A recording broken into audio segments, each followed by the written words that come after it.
Good morning, everyone. Oh. Good morning.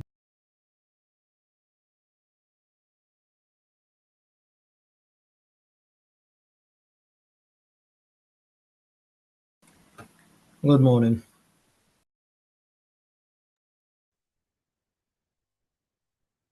Before we proceed, let me share a few housekeeping notes to ensure a smooth and productive session.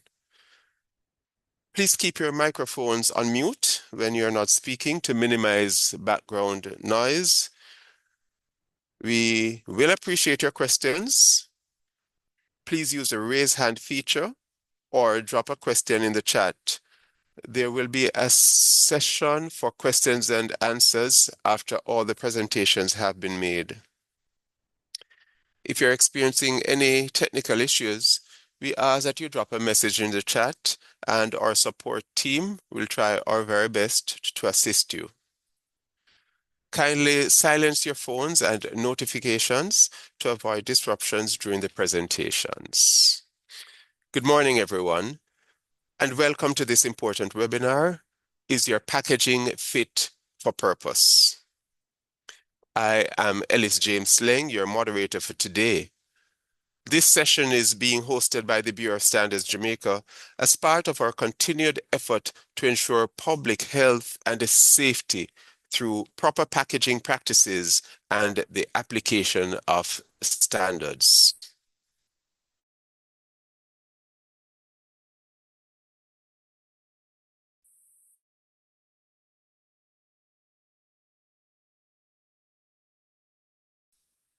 Whether it's a plastic pouch, glass jar, or foil wrap, how that packaging is made and stored can make or break the safety of the food we consume. Let's look at a few real-world scenarios where things can go very wrong when packaging is not properly manufactured or handled.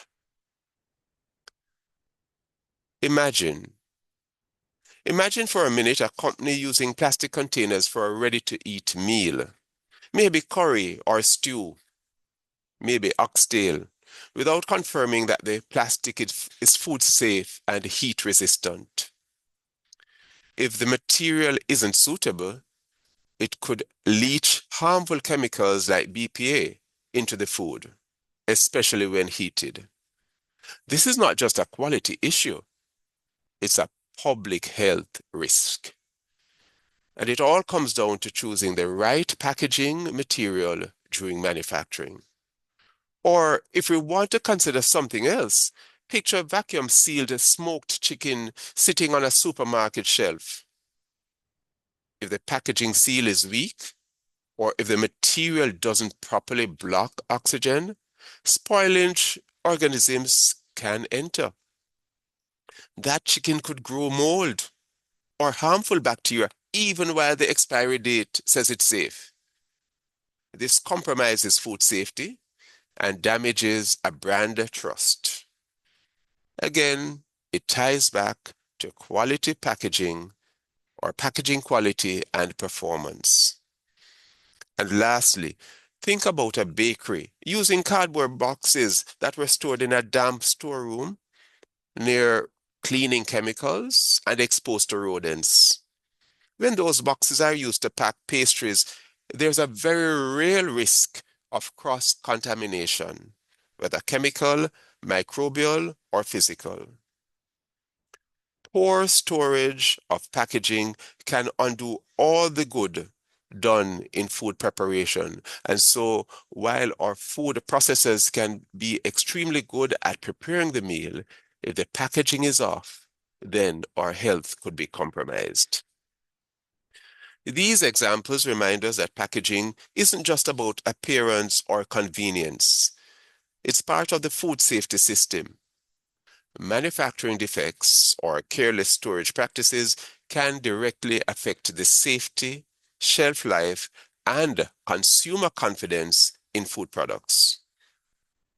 So friends, thank you for joining us. And as we explore this topic today, let's keep in mind the critical role that proper packaging plays in protecting what we eat.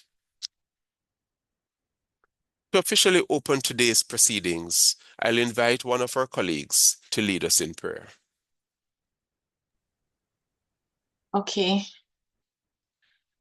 Dear Heavenly Father, we come before you today with gratitude and a deep sense of responsibility as we gather for this webinar on food safety and packaging.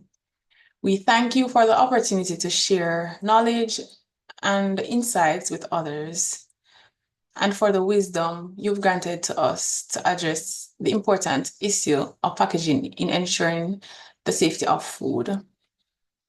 We ask for your guidance today as we discuss how to create packaging that is not only practical, but also protective, secure, and in alignment with the standards that safeguard our health and well-being.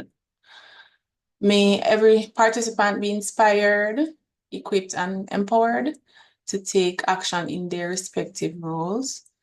Grant us clarity in communication, openness in learning, and unity in our purpose. May this session be a step toward a safer, healthier future for all of us and for the people of Jamaica. In your name we pray, amen. Thank you, Danica Donald. We now welcome the Executive Director of the Bureau of Standards Jamaica, Dr. Velton Gooden, to share opening remarks. Dr. Gooden has long championed the importance of standards in safeguarding public welfare and supporting national development. Dr. Gooden, over to you. Good morning to you, Mr. Moderator, Mr. Ellis Ling. Special good morning and welcome to all on the platform, but especially to our panelists for this session, including Mr. Lascelles Tolo, with the Manager of Packaging and Non-Metallic and Furniture Branch here within the BSJ. Special welcome also to Dr. Cara Watson, the Executive Director of the Scientific Research Council, and also to Mrs. Dulcie Allen, Chief Executive Officer of the Consumer Affairs Commission. To all who have joined us today in Zoomland, a special welcome. And of course, to all my colleagues who may also have joined us on the platform. So we're looking forward to a very exciting and a very informative session on packaging today. But just to whet your appetite a little bit about some of the things that we will discuss and why they're important, I just want to touch on 4 areas related to packaging that perhaps we may not be actively thinking about, but are certainly very important, and our panelists will explore in a further detail later on when they make their presentation. So the first area is as it relates to food safety. Now, packaging applies both to food-related products or non-food products, but I want to reserve my comments with respect to food-related products. Now, in the food industry, and especially as it relates to food safety management, packaging is regarded as food. So what do I mean by this statement? Well, the same food safety management measures that apply to food also applies to packaging. Why?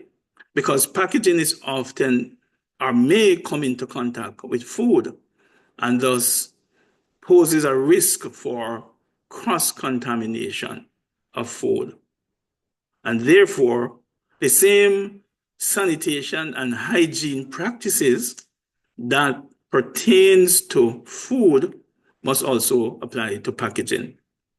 Earlier, a moderator referred to a situation, and sometimes we have seen this when we do auditing or perhaps inspection in the food industry. So you may have a manufacturer producing and going to a great extent to ensure that the food is produced in a safe and wholesome environment.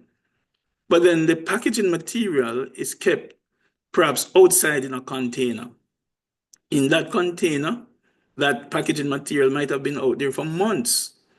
It's a very dusty environment. And often alongside the packaging, in that same container, you have maybe sanitation chemicals. Maybe when you inspect, you discern that, the insect rodent control measures are not quite where they need to be. And so it poses a risk for contaminating the food when it does come into contact with that food. In fact, many times, food manufacturers are not aware that when you're transporting packaging material, let's say it's held in an outside container, that it must be protected and ensure that it is not exposed to the elements while being transported from where they are stored to where they will eventually be used. So that's something to think about. The next thing that I want to touch on is as it relates to shelf life. Different packaging are used for different things. So imagine that you're in a fast food store, or maybe you're at a deli. So you choose to buy a patty, or maybe it's a donut, and it's handed to you in a type of packaging. So that packaging is meant only to contain that food for just a matter of a few minutes, or maybe for hours at its longest period. But certainly it is not meant to hold that food for any extended period. On the other hand, you may have packaging, for example, when food is stored or prepared in cans. Your sausages is an example. Canned ackee, that's another example. In these type of packaging, the food can be protected in a hermetically sealed, sterile environment, or at least commercially sterile, for extended periods, perhaps 2 years or longer in certain instances. So again, the type of packaging that you use can extend the shelf life considerably. And so that needs to be taken into consideration. That's something that we need to discuss. The third area that I wish to talk about is the importance that packaging play in meeting regulatory requirements. One example of this is that in most instances, it is on the packaging that we find the label for the product. And of course, each country has its own regulatory requirements, including that the packaging, the label must be in a language of the country of origin, and maybe the list of ingredients, as also if there are any ingredients that may have an impact on a vulnerable portion of the population. For example, it may contain allergenic food ingredients that the consuming public need to be aware about. So that's certainly important. Closely related to that too is the matter of logistics.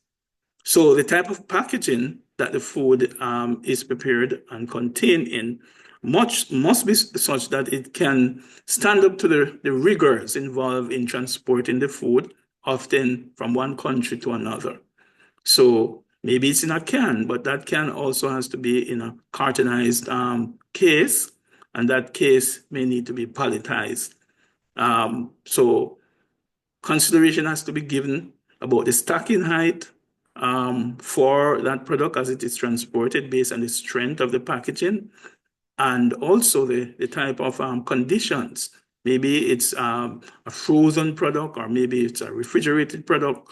Can this packaging stand up to that type of environment? So yet another consideration. And finally, and very often overlooked, is a matter of marketing and branding. So now imagine that you're in a supermarket. You're going down the aisle to select your favorite product. And you notice that there are different brands. Some of the brands are very smartly packaged, The labeling is very clear, instructions are very clear, and the colors are bright and appealing. But you also notice that there are other products, maybe of the same product, but they are very dull. The information is not clear or maybe non-existent. Which one would you choose? Well, most of us would choose the one with the brand that we recognize and has the information. So yet again, packaging is closely related to marketing and branding and must be taken into consideration when we have a discussion about packaging. So that's just to whet your appetite, and I'm sure the panelists will go in greater detail in these and other aspects of packaging. We're delighted to have you with us today, and we look forward to a very robust and very informative discussion. Welcome again to the BSJ, and please enjoy the rest of the session. Thank you, Dr. Gooden. I'd like to add my own welcome to our distinguished panelists and to all of you joining us, whether from the food industry, academia, government, or the wider public. Today's discussion focuses on the link between packaging and food safety, how packaging can either protect or endanger the eat. This conversation is vital, as packaging isn't just a shell, it's a functional safeguard that plays a critical role in hygiene, preservation, and consumer confidence. With the World Food Safety Day approaching on June 7th, is doing this series of initiatives to raise awareness about food safety. Initiatives are an in-school essay and poster competition highlighting the significance of food safety in Jamaica, as well as these informative webinars addressing often overlooked but critical elements of food safety. Today's webinar is the first of two and will focus, as we said, on packaging and its importance in relation to food safety. To offer additional perspectives at this time, we now invite Mrs. Karen Watson-Brown, Manager of the Standards Development Branch of the Bureau of Standards Jamaica, who will represent Mr. Faris Smith, Director of the Standards Division here. Mrs. Watson-Brown? Thank you, Mr. Ling, and good morning, everyone. It is my pleasure to warmly welcome you to today's webinar, Food Safety Impacting Health, Is Your Packaging Fit for Purpose? On behalf of the Director of the Standards Division, I'm especially proud that we are creating this space to examine one of the most critical yet often overlooked aspects of food safety, packaging. Consider this. In 2023, a study conducted in Jamaica found traces of harmful forever chemicals, as they're called, specifically per- and polyfluorinated substances, PFAS, in the packaging materials of popular fast food chains. These chemicals are known to pose serious health risks, including cancer and reproductive issues. This discovery prompted calls for stricter policies and greater transparency in packaging practices. This incident serves as a vivid reminder that packaging is not just about aesthetics or convenience. It plays a critical role in safeguarding public health. From the materials used to design and labeling, every aspect of packaging can have significant implications for consumer safety. At BSJ, We are committed to advancing national standards and raising awareness about the critical links between packaging quality, compliance, and consumer well-being. This webinar reflects that commitment by bringing together experts and stakeholders to share knowledge, challenge assumptions, and support informed decisions across the value chain. Whether you're joining us from the manufacturing sector, regulatory agencies, academia, or consumer advocacy, your engagement is invaluable. Thank you once again for being here. Let's use this opportunity to learn, reflect, and move closer to our shared goal, a safer, healthier food environment for all.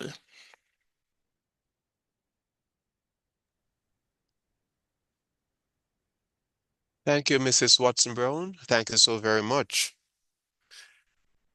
I'm trusting that I'm coming across clearly. I do understand that there might be some bandwidth issues. But let's now meet our panelists who will each present for 15 minutes before we move into a joint question and answer session. First, we have Mr. Lassell Tolo, Manager of the Packaging, Non-Metallic and Furniture Branch of the Bureau of Standards, Jamaica. He will explore the topic packaging design, ensuring food safety through standards. Is your packaging truly fit for purpose? Next, we'll have Dr. Charo Watson, Executive Director of the Scientific Research Council, who will speak on the role of scientific research in addressing packaging failures and food safety hazards. And finally, Mrs. Dulcie Allen, Chief Executive Officer of the Consumer Affairs Commission, will present on consumer protection and the risks of poor packaging in food safety. As we invite each person to speak, I will do a more extended introduction. Mr. Lassell Tolo is a mechanical engineer who earned his bachelor's degree in mechanical engineering and a master's in engineering management from the University of Technology, Jamaica. He has over 5 years' experience working in the packaging industry as a product development engineer, quality assurance supervisor, and as a reliability engineer. Mr. Tolo also has 5 years in the mining industry as a mechanical reliability engineer. At present, Mr. Lassell Tolo serves as the manager of the packaging, non-metallic, and furniture branch at the Bureau of Standards, Jamaica. Mr. Tolo, over to you for your presentation. Good morning. Thank you, Sir Leng. Good morning.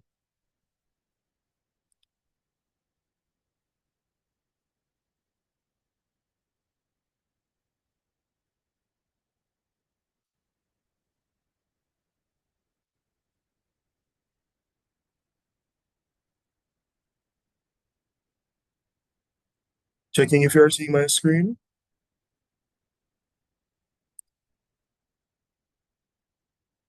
Yes, we are seeing it. Presentation mode. Yes, sir. All right, thanks much. Sorry, it's in Morning. display mode. Sorry? It's in display mode. All right, so maybe the wrong screen.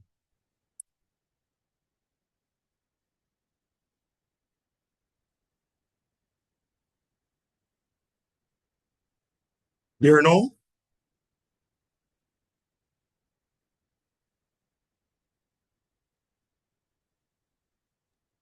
No.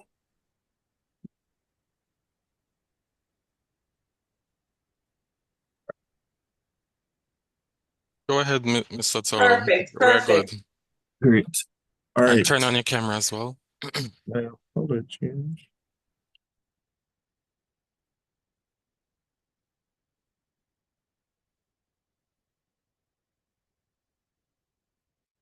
Sorry. Let's go.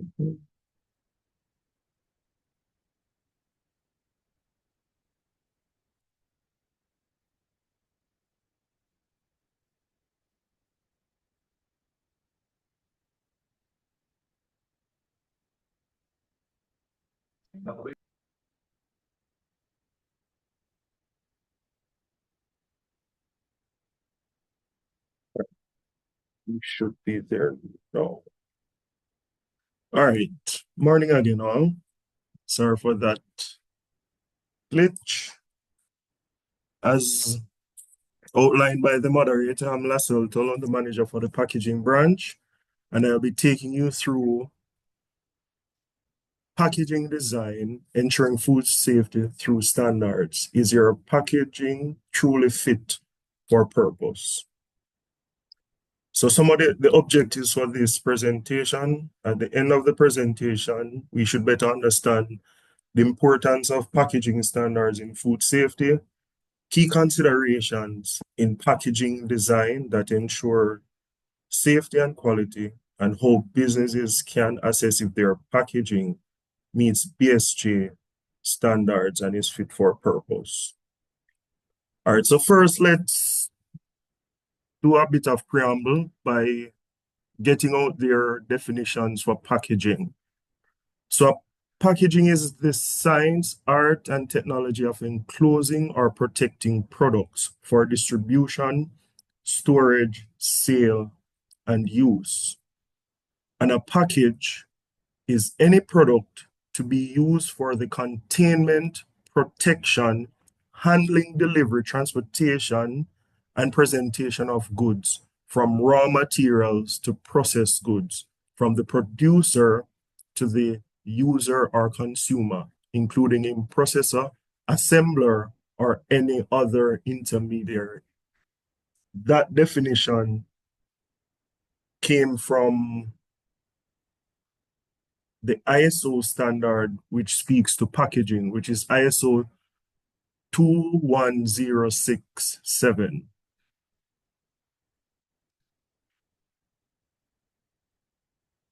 So there are types of packages, as would have been mentioned before by Dr. Gooden in his greeting and introduction.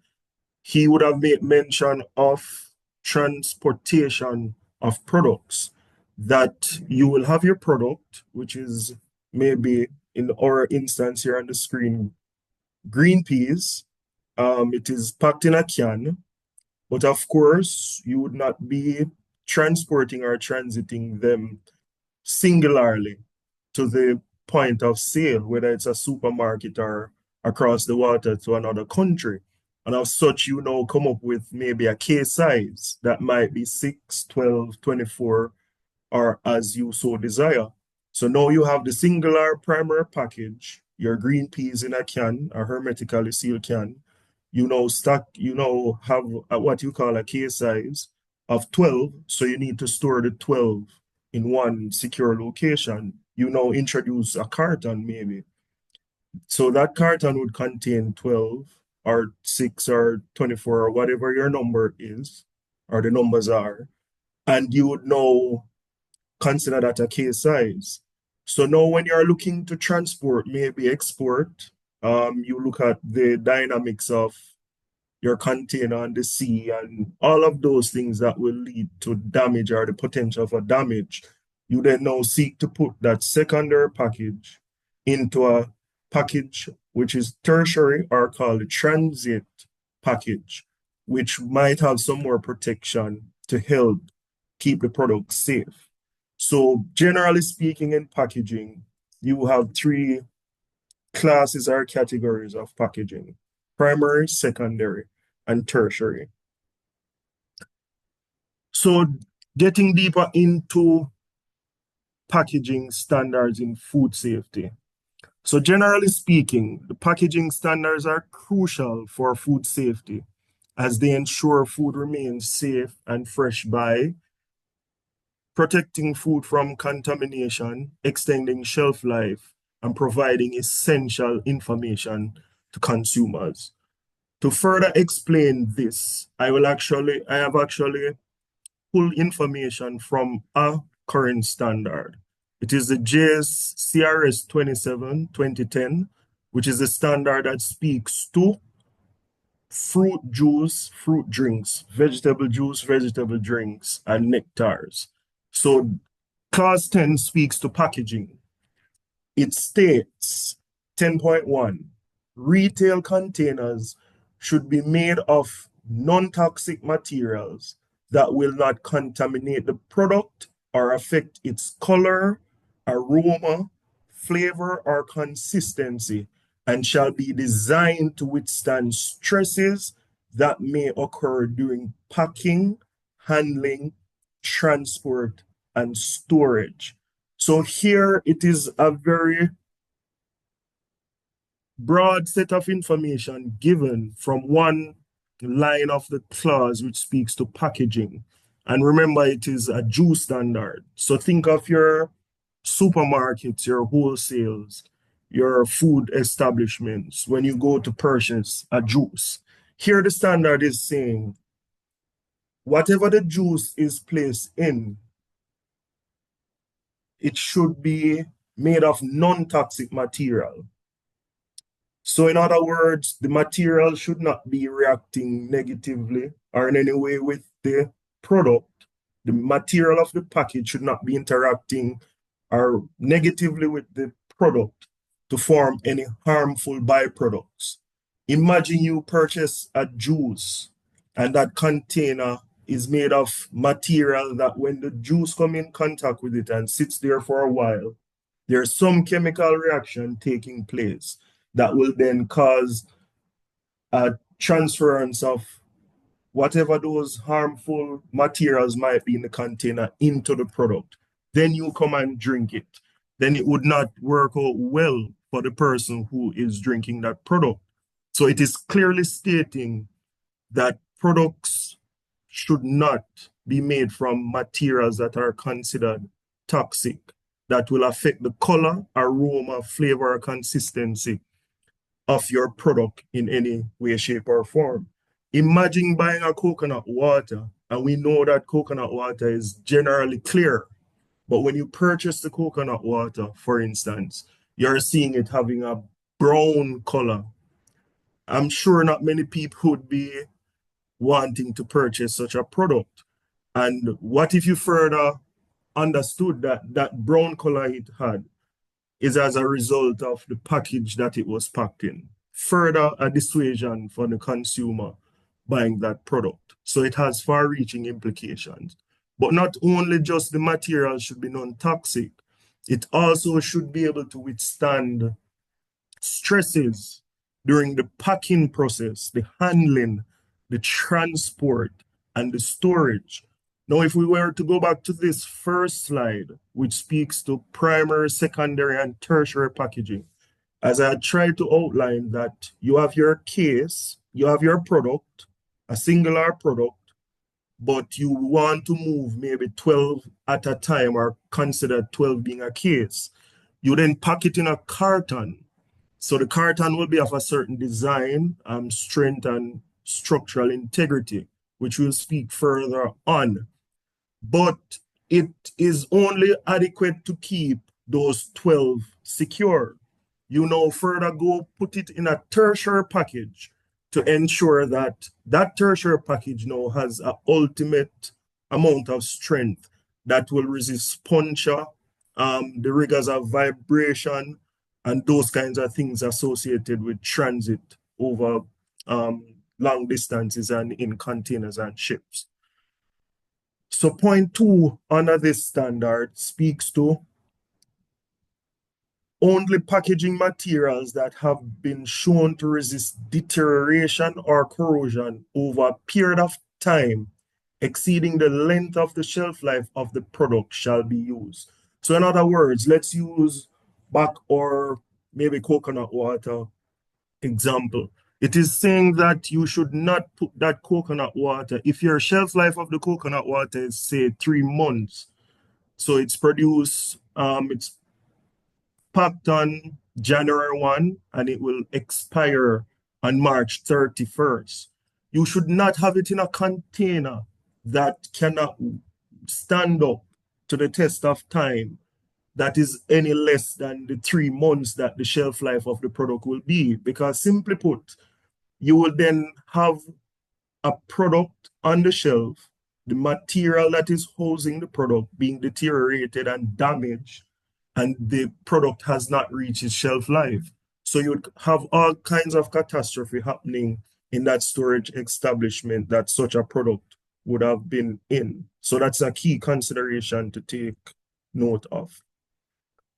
Third point, all retail containers shall be protected during transport by suitable shipping cartons or container. So we would have mentioned that previously, where you have your product, the primary package, then you might put it in a secondary package, and you might even go further to place it in a tertiary package, all with the aim not to spend money, but to protect the product, from damage during shipping and handling. Fourth, it is speaking now to metal cans. It says, where metal cans are used as retail containers, their internal surface shall be compatible with the product, and if lacquered or coated, shall not release compounds or any lacquer or coating into the product during processing, packing, storage, or transport. So as I was attempting to explain with the coconut water situation, if you have a product in a can, you don't want that can, the internal surface, to be coated with any coatings that will then react with the product over time. As such, you then have a reaction taking place that whatever is the coating is made up of would then form part of the ingredient or the composition of the product, and that can spell danger for the consumer of such product. It also says in 10.4.1, the exterior surface of the can shall be free from dents, rust, perforations, and seam distortion. In other words, what the primary package of the product must be in a presentable manner. You don't want to be seeing rust on your cans that you're going to buy your juice from. That would be a no-no sign from the get-go without even looking at anything else. Neither would you want to see any perforations where the possibility of air or anything external getting into the product when it is sealed. Likewise, it states, the can shall bear no evidence of leaking, paneling, or swelling. You would not want to go in your supermarket and buy a product that it is dripping, wetting up your clothes and your children's clothes, and the bag that you pack it in is full of the product and it's mixing with other products. Likewise, you would not want to be picking up a product where the can in this case is swollen, almost looking like it's ready to explode at any given instance.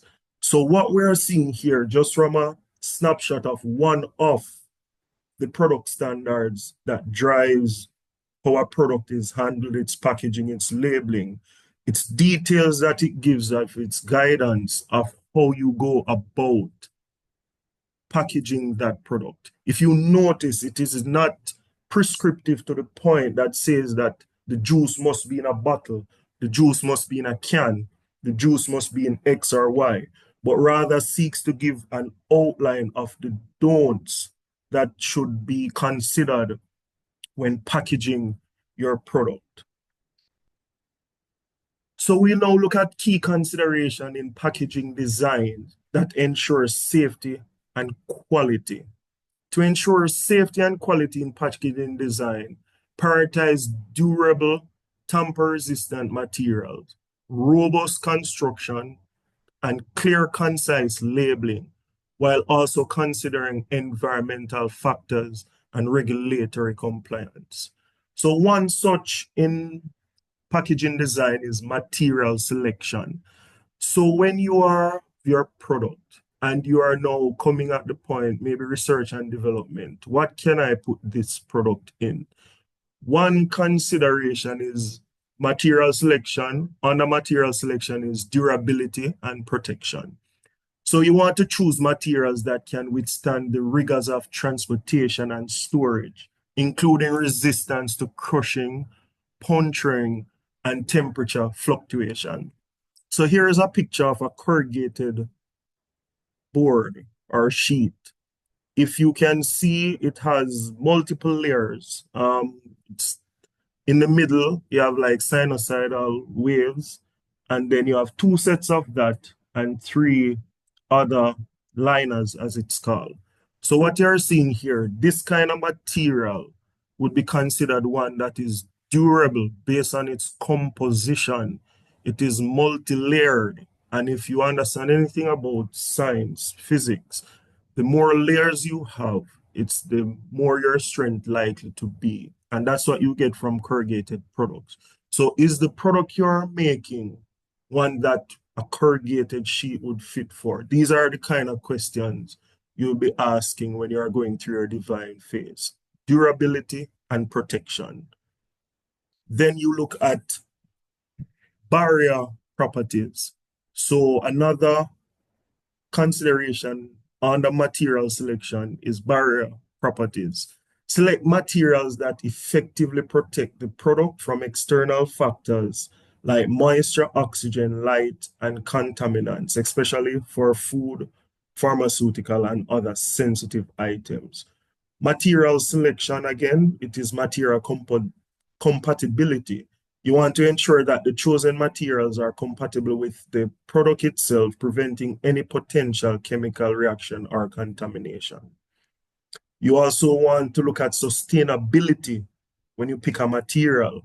Consider using sustainable and recyclable materials to minimize environmental impact.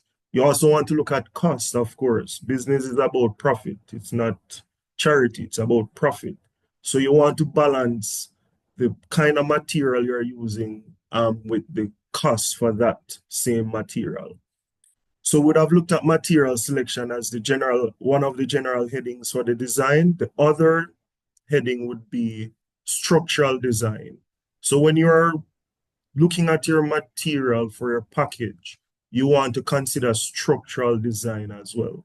And under structural design, you want to look at protection. So you design the packaging to securely hold and protect the product from damage during handling and transit. So here you have a carton box. It has a bunch of foam things in the package, which is used as further protection. This is not food, but for instance, a television being transported. The screen is easy to be damaged, and of such, you have to add additional protective mechanisms within the package so that the screen is not damaged, because you don't want to make your product and you have to be giving it away for free because it is damaged even before it gets into the hands of the consumer. That is very bad for business. Then you also want to look at the sealing and closure. You want to ensure that the packaging is properly sealed to prevent leakage, tampering, or contamination. Here, this photo you have on the left, a hermetically sealed can, and on the right, a glass bottle sealed with a cork. Also, you want tamper evidence features in the cases where that is applicable. It's not applicable in all cases, I must add, but for the cases it's applicable, you want to implement features that indicate if the package has been opened or tampered with, especially for products like pharmaceutical and foods. And you'll see that a lot with your pharmaceuticals. When the bottle is not open, it has a seal around it, and it will tell you in its instruction if it has been damaged or tampered in any way. Do not take or use these products for safety reasons. You also want to look at stackability and space efficiency. So you design the packaging to be easily stacked and stored, optimizing space utilization. So that's a key consideration in your design also. And thirdly, under the category of packaging design, you want to look at regulatory compliance. So there are labeling requirements. You want to ensure that the packaging meets all relevant labeling requirements, including product information, warnings, and instruction for use. Also, industry standards. So you might have general standards that give a broad overview of what you can use or cannot use, but then you might have specific standard for an area. For instance, you might have a general packaging standard for food products, but then you come to maybe milk, for instance, dairy product. You'll have a specific standard that speaks to milk products and how you are to package it. So you want to ensure that you are in the know of those standards and to adhere to their requirements. Environmental regulation. In this green age, as it is called, increasingly a consideration that has to be taken into focus, environmental impact. So with all sort of bans and those kind of things on different products and material, you want to ensure that you are not spending your money packaging a product and you cannot sell it because the country you're sending it to has abandoned the material that you're using to do that package. Then that again would not be good for business. All right, maintaining the standard in terms of to assess if your standard meets the standard and is fit for purpose. Businesses should familiarize themselves with relevant standards, conduct internal assessments, and consider seeking testing and certification services. So in understanding the standards, you have to identify the relevant standards, determine which standards apply to your specific product and packaging type.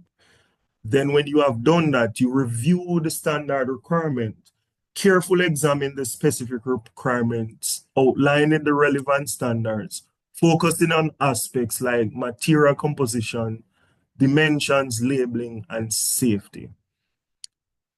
Then you also want to conduct internal assessment. Remember, we are looking at how can you determine if your product is fit, it meets the standard.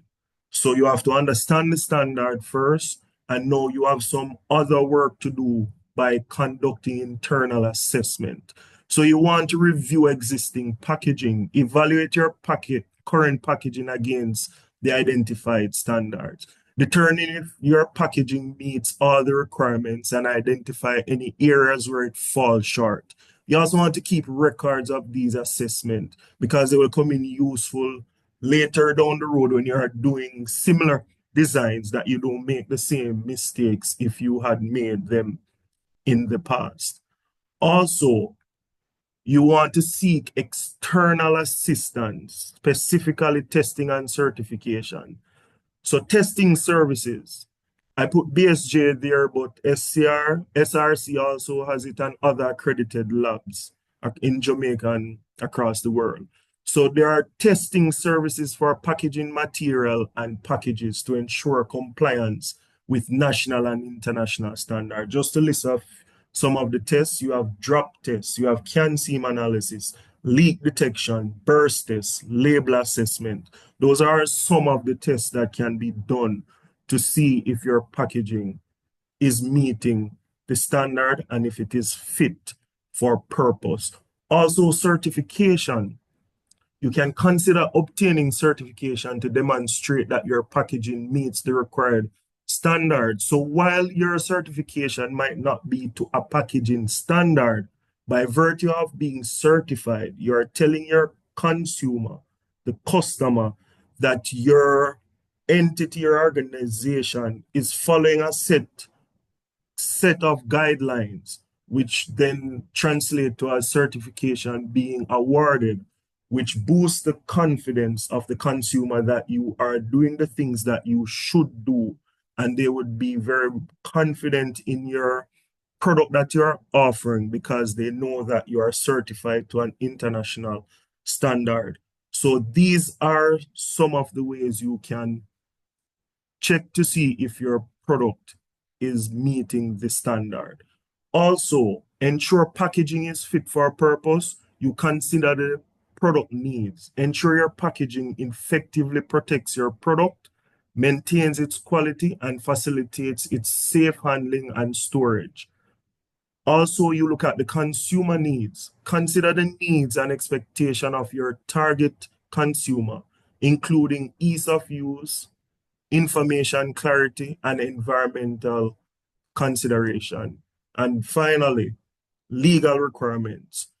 Ensure your packaging complies with all relevant legal requirements, because you don't want to invest all your money doing everything that you believe you should do, and then at the point of trying to get business, or you're exporting or importing, whichever way, when you reach the borders, the regulatory authority tell you you cannot get your product in because you have violated a bunch of things that should not have been violated.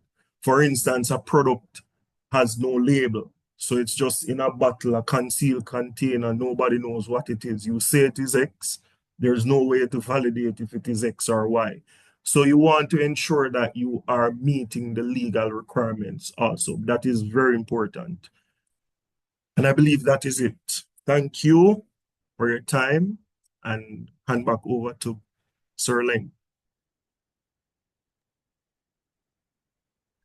Thank you, Mr. Tolo. Thank you very much. That was a most enlightening presentation. I'm sure that our audience members will have some questions for you. But of course, as we have said, we ask you to note those questions. You can drop the questions in the chat, or you can hold the questions for when we have done all 3 presentations.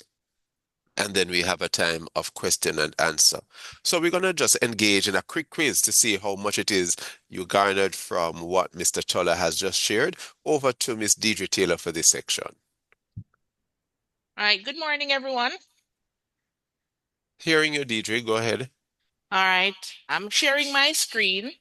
For the techies among us, you can scan the QR code on the screen. For those of you who are not so comfortable with technology, just go to menti.com and enter the code on the screen.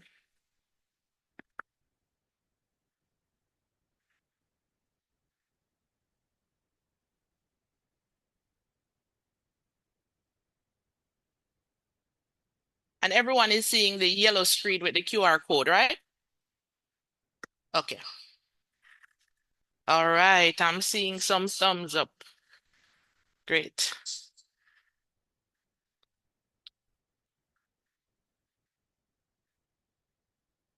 All righty, so 2 quick questions because I'll come back at the end of the next presenter's presentation. So just have fun checking.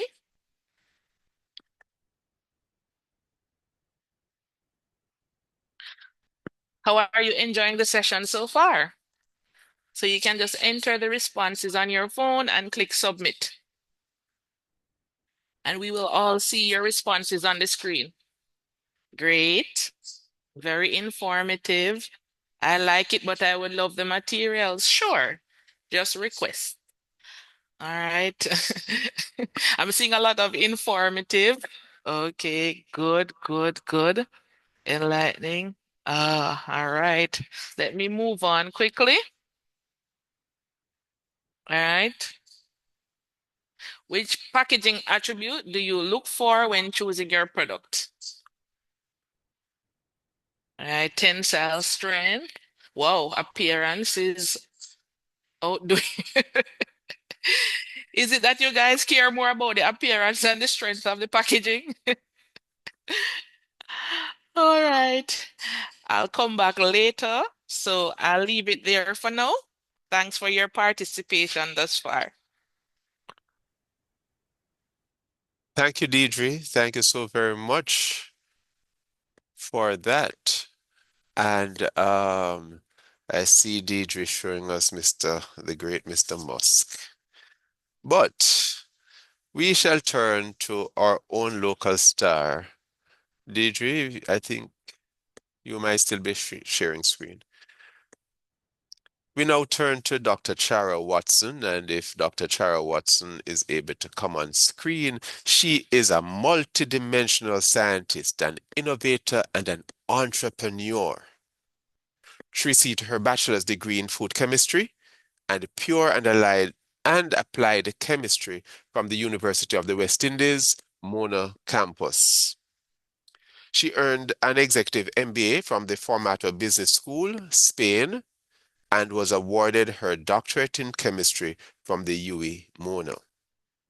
An enterprising scientist who is committed to promoting the development of Jamaica through the utilization of science, technology, and innovation, She's a chief formulation chemist, but more than that, she's the owner of the health and wellness company, Chiara Cosmetics.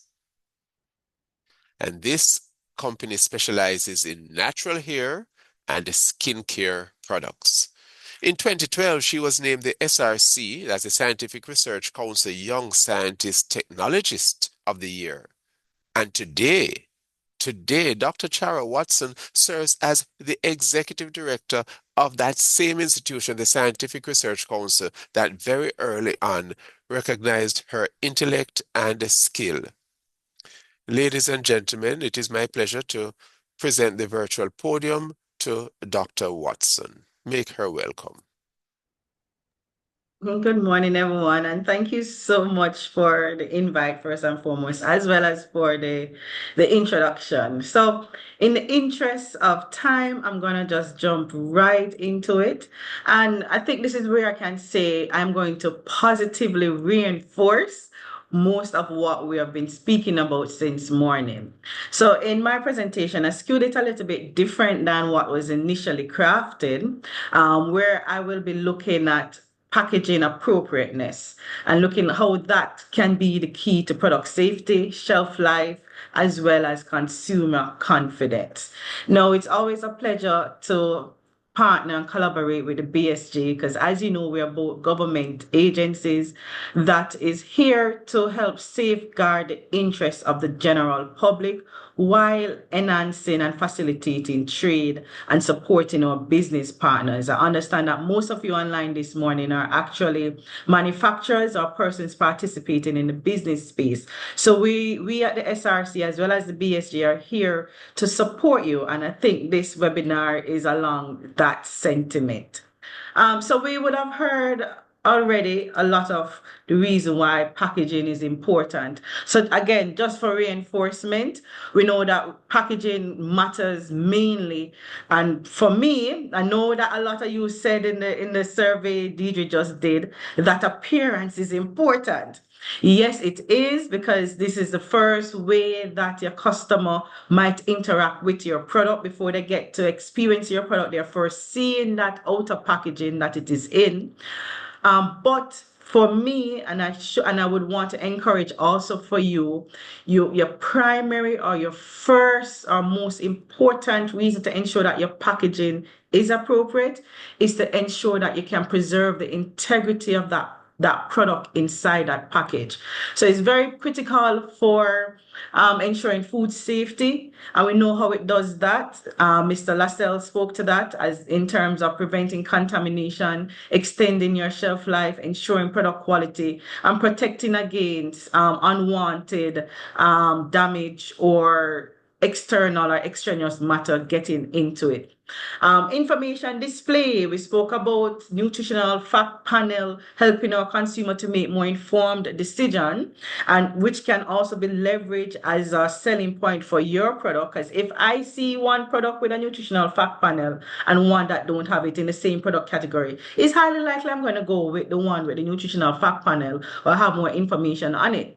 So that is one way that your packaging can help to empower the consumer and lead to selecting your product over someone else's. But then there's also the other aspect of it. When you talk about from a safety perspective, which is the key thing that we're focusing on this morning, you're talking about allergens. What might be in that product? What might be awesome and delicious to me could be deadly to someone else. So your packaging offer critical information from the onset that can help not just to encourage a consumer to select your product over another, but also to help persons to be safe when you're talking about allergens and things that can be of harm that others might not necessarily be mindful of. Consumer convenience. Again, we're living in a fast-paced world right now. So packaging is very important to help to ensure that you're now meeting the needs of your consumer in terms of having packaging that are well designed, that is easy to handle, that encourage consumption, And now you're talking about the size of the packaging, what type of packaging, can somebody have it on the go? I'm more likely to buy a burger if I'm on the road in between office and a meeting than to buy a box food because I can eat that burger in the car versus having to use a fork to eat that box food, that kind of thing. How do you package that product to ensure that it gives that kind of convenience, because you're trying to also influence persons you to buying your product? And then brand awareness. This is your forever billboard. So these are some of the critical reasons why packaging matters and why it is extremely important. This is just a graphical of that. And of course, in the interest of time, we'll just skip through this slide and move on to some key considerations when selecting your packaging type and or material, right? So first of all, what are the characteristics of the product? The characteristics, as you can imagine, both physical and chemical characteristics, as well as the microbial susceptibility and texture, moisture, pH level, all of those things will help to decide what kind of package. What can you put in a Tetra Pak versus in a paper package lined with a thin line of film, or not lined with a film, lined with grease? What you can put in aluminum, what you can put in a metal container, what kind of coating might be required. The characteristics of your product will determine these things. And this is where the science comes in.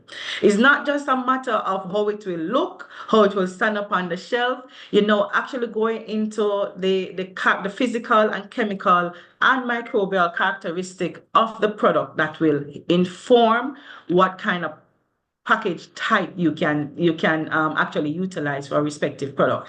Then you're talking about what kind of barrier properties this package need to have. And again, this is all based on the kind of product and integrity. So everything that we're looking here is now getting into the science of both the packaging material and the product that you're looking at, because both inform what you'll end up working with at the end of the day. So you're looking at protection from oxygen, moisture, light, odor, and how these things will impact, not necessarily from a microbial and safety perspective, but possibly from an organoleptic perspective. Something might taste a little funny, but it don't necessarily mean that it is bad or harmful. Let me use the word harmful, right? So these are the things that you need to consider when you're looking at the kind of product that you're using. You want to put an orange juice in a paper box that doesn't have appropriate lining. We all carry remnants of back in the day when we used to go to high school and getting those box juice. You can taste the paper in the box juice, and you used to actually see the outside of the box being wet because it was not appropriate because of the kind of nature of the orange juice and how that will deteriorate that package and reduce the shelf life and also impact the organoleptic profile of the product, right? Then you're looking at material compatibility. Are they food grade? Are they non-toxic material? Are they compliance with BSG and other global standards? Because now we're operating in a global space. And these are some of the things that Mr. Leslie spoke to previously. Now you're talking about storage and transportation. Are they durable to freezing? Does it require refrigeration? Or are you storing at ambient temperature?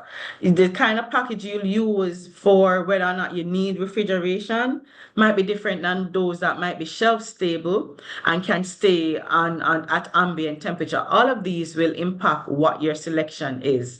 And then the next one, which most of us consider as manufacturers, we want to ensure that integrity and quality and organoleptic profile of our product, it stays as long as possible to give us a fair opportunity for the consumer to get the product and get it in the state that we want them to experience it in, or your shelf life. What are those shelf life needs?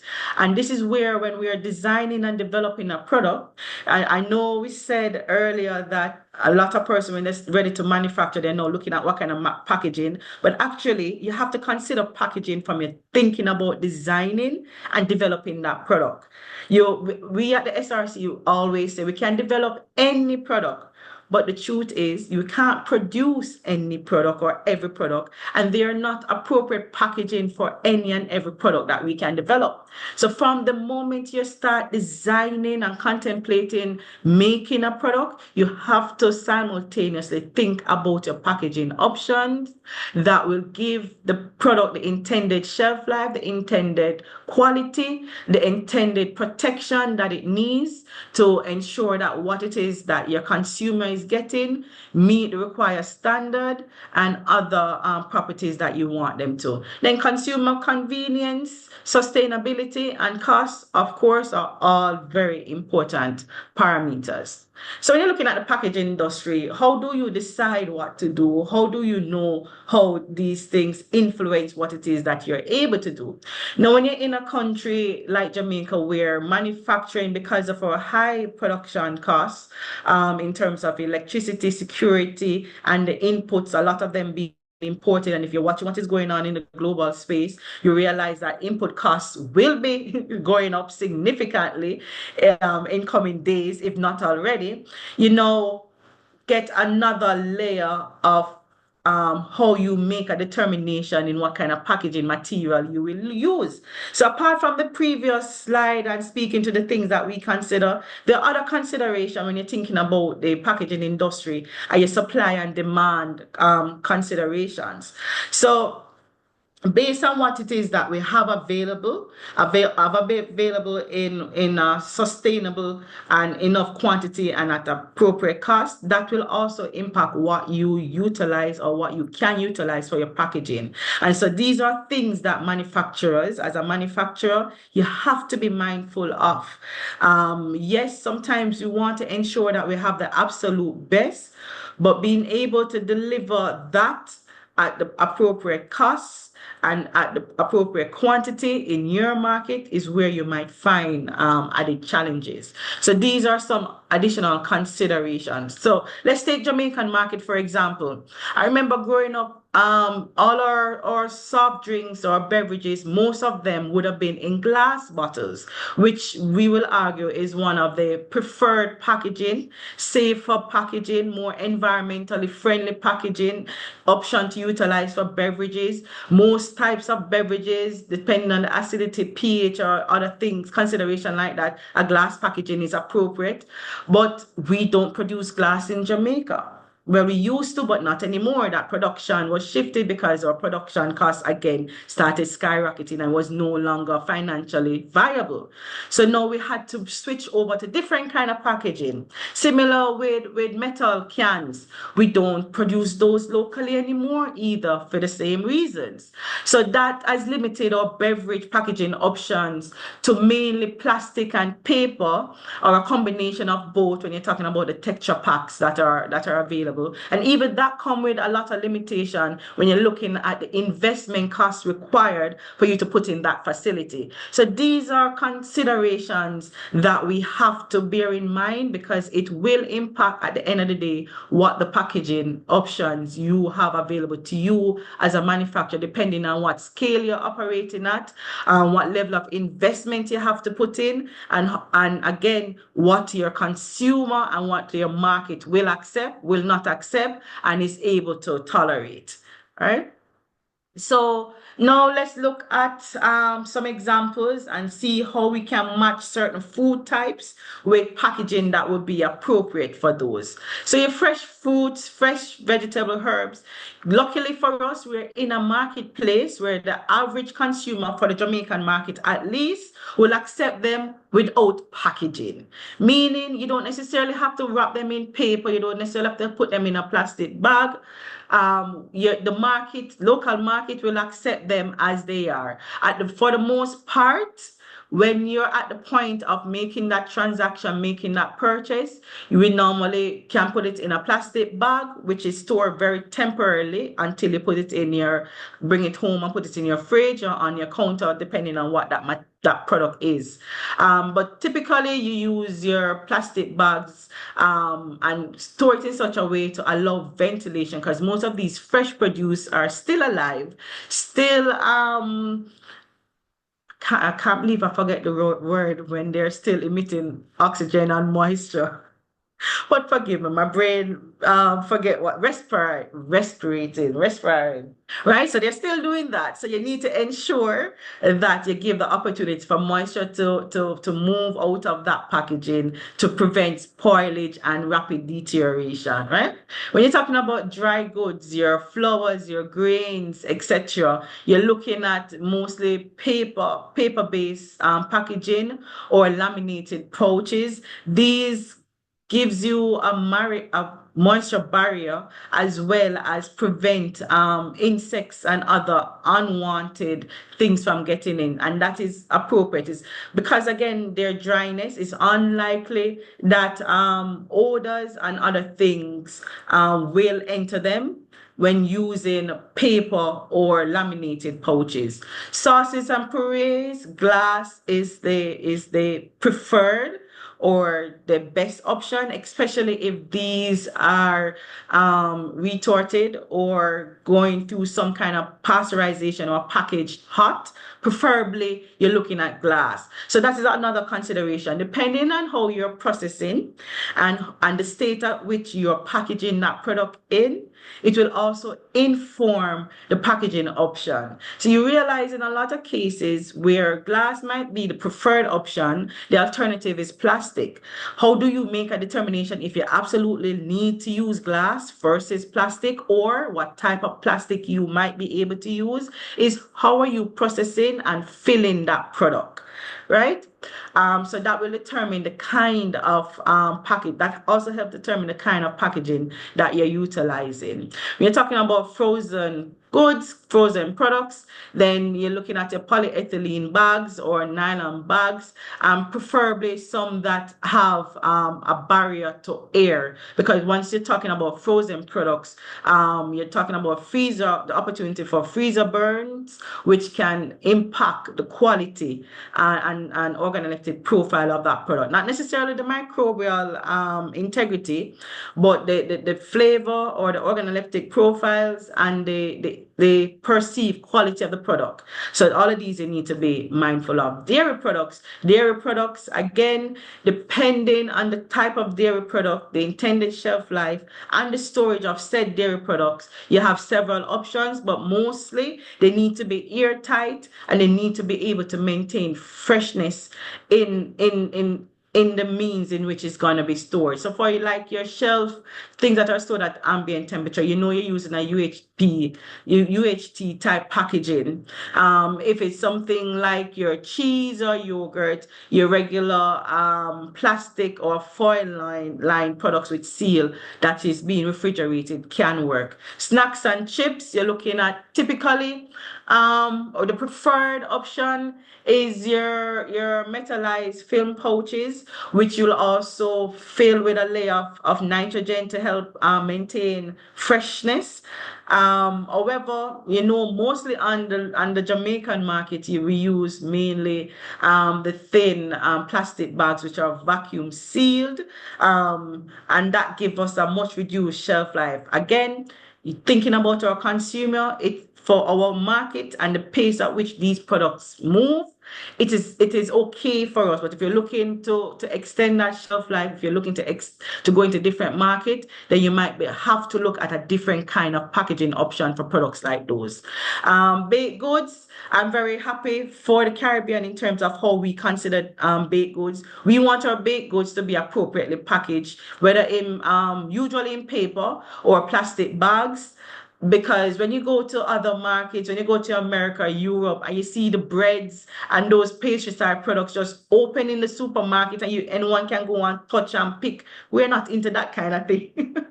We're not into that. So for us, your market dictate that they need at least some primary layer of our barrier around the product and the environment for us to consider it appropriate for us. So we know, again, these products tend to have a shortened shelf life for most baked goods, 7 days. And depending on the formulation, can maybe go up to a month, like your spice buns, how those can go up to a month, and how consumer again interact and utilize those products will dictate the kind of packaging that you utilize.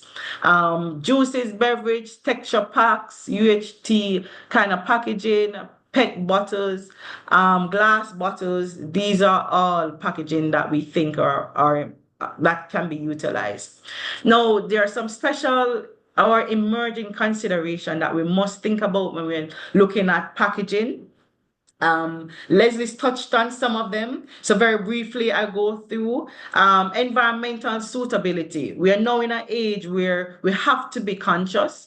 We have to look at biodegradable and recyclable materials, because gone are the days when we can continue to fill the landmines. They are not there anymore. They are at capacity. So we must be looking at environmental suitability and sustainability when we are looking at packaging options. And this is where we are having a lot of innovations coming in new packaging materials. Again, as big as the food industry is, packaging is as big or as critical, because they go hand in hand. So it's a huge industry with a lot of R&D taking place to ensure that we can move and be reactive or responsive to what the needs of our emerging conditions are.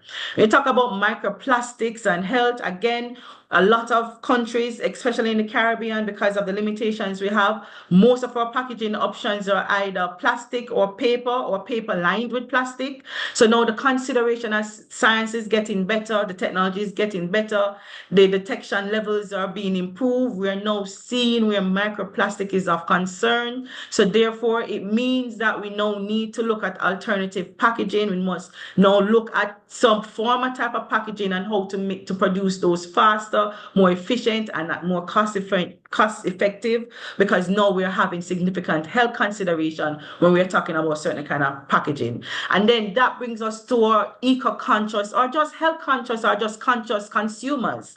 Consumers are demanding more, consumers are demanding better, and therefore what normally uptake might not be the scenario tomorrow. So you as a manufacturer need to be ahead of the game. You need to be on the cuff of what is happening so that you can ensure that you're resilient and can make those moves and have your product still being considered as a product of choice for your consumer. Climate resilience, products must be able to endure ever increasing temperatures, handling conditions, increasing pest, dust, all the nuances that is coming around when you're thinking about climate change and climate resilience. Now people are asking for smart packaging. Your package should no longer just hold your product. Your packaging need to tell you how fresh the product is now. It need to have spoilage sensors on there, and it need to have traceability technology embedded in it. This is where packaging is going. These are the considerations we must have. We will not be able to say, no man, at Jamaica with it. So therefore, that uncle go on up the south. No, our consumers, as our Minister for Industry and Commerce always said, we are not making for just the 3 million people or so in Jamaica. We're making for the world. So we have to be thinking globally and be moving with the times. Policy and regulation, of course, sometimes we'll be forced to do what we need to do. So ensure that you're compliant and keep ahead and keep evolving with local and international standards. And a mention of already encompassed in environmental suitability is, of course, waste management.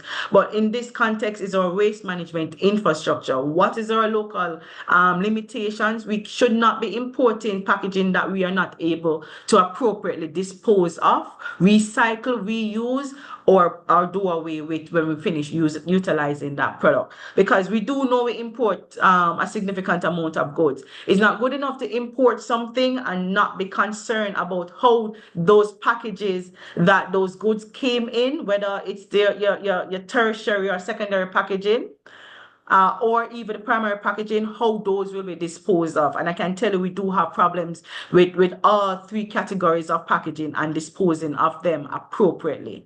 All right, so last but not least, how does the SRC fit into this? How do we lend support? Leslie spoke to some of it, Lascelles, sorry, can't believe I'm calling you Leslie. Lascelles spoke to some of it earlier. We offer consultations. As I said, when it comes on to packaging, it's a critical part of product development. So from the moment you engage us about developing and helping to design a product for you, we are thinking about packaging and we are consulting you on what kind of packaging you have in mind. Is this packaging available? How would you get it? What are the considerations or recommendations based on both what you want to achieve in terms of aesthetics as well as safety and consumer expectations. Laboratory testing, most of the testing for the physical package itself is mostly done by our partners or partners at the BSJ. For us at the SRC, we look more at what the impact on the product in the packaging is.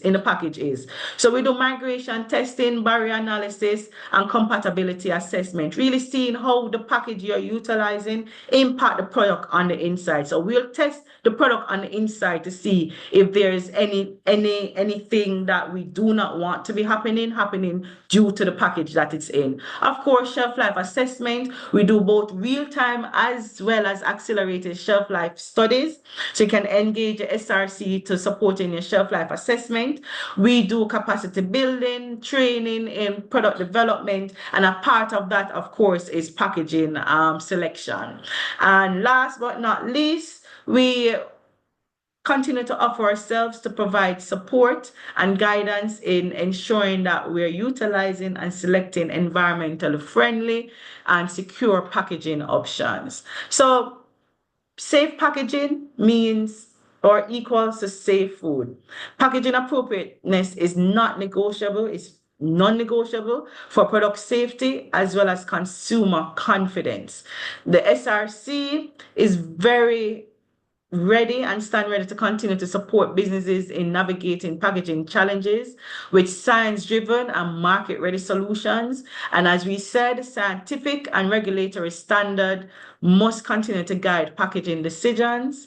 And with that, I thank you so much and look forward to the other presentation and then the question and answers to follow. Thank you. Thank you, Dr. Watson. Thank you so very much for that very detailed presentation as you engaged us looking at the role of scientific research in addressing packaging failures and food safety, of course, taking a different spin on it, but certainly making it come alive for us in terms of understanding just how critical it is. So yes, all of us who like the fancy packages need to look beyond the fancy packages and look to ensure that the packages that we are utilizing, purchasing, actually match up to the product safety as well. So thank you very much. And Deirdre, over to you. Let's hear from you with your Menti. questions. All right. All right. Good day again, everyone. So for those of you who were on Menti, you can enter the code or just use your smartphones to scan the QR code, right? And name one consideration of the packaging when choosing packaging material. So based on what you just heard, all right, the type of product. Those of you who are not so technologically savvy, feel free to type in the chat. But I like seeing it coming up on the screen here. The process, yes. Remember Dr. Watson talking about if you're pouring the product hot, then you know you wouldn't want to pour it into something that is going to just melt away. All right, very good, very good. All right, let me move along. All right, okay, all right. All right, name one consideration of the product now when choosing the packaging material. And I think some of the answers a while ago would have spoken to the product, but what do you consider where the product is concerned? Okay, so the shelf life of the product, all right, the acidity, very good. Yes, the shelf life is coming out quite a bit. Yes, pH, temperature control, moisture. Yes, I remember hearing about flour. And I think someone was asking in the chat about dried products. All right, I'll leave it there for now until the next presentation. Thank you.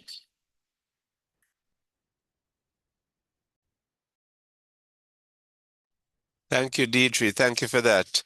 And for those of us who are not so tech savvy, we were able to catch up in the chat, but thanks for the facility. We heard initially from Mr. Lascelles Tolo, who spoke to packaging design, ensuring food safety through standards. Is your packaging truly fit for purpose? Then we just heard from Dr. Chara Watson. And now, ladies and gentlemen, we will hear from Mrs. Dulcie Allen, who is the Chief Executive Officer of the Consumer Affairs Commission. She will present on consumer protection and the risks of poor packaging in food safety. And Mrs. Allen, if you can come on screen. Mrs. Allen, Dulcie Allen, served in Jamaica's financial sector for 17 years prior to assuming her current position in 2003. Prior to that, Mrs. Allen read for the Bachelor of Business Administration degree and later the Master's in Business Administration, both from the University of Technology, Jamaica.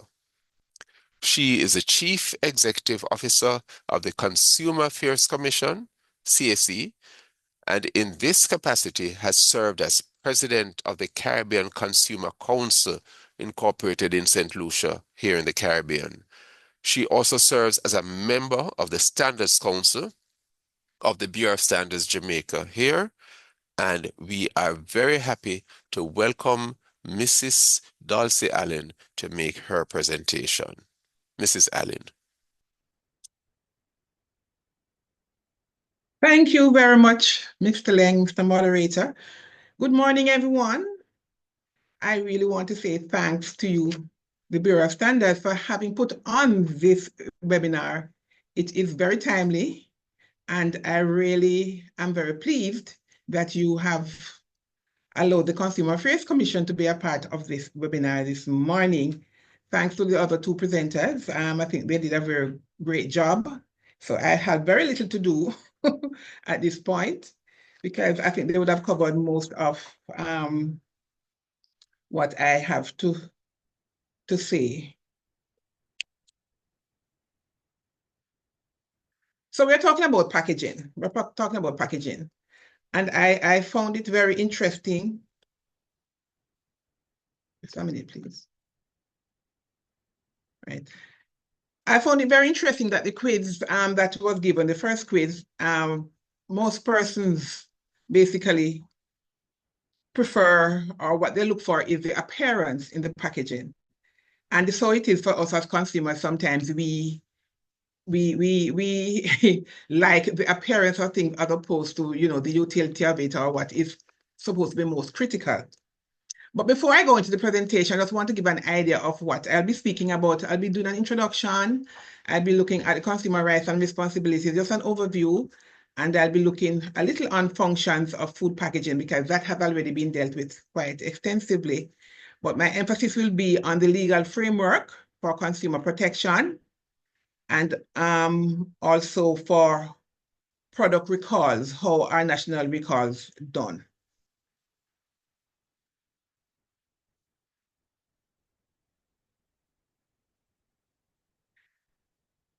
So before I go into this, though, I would want to ask a question, and I am seeking the permission of the moderator for persons to open their mic. I need two responses.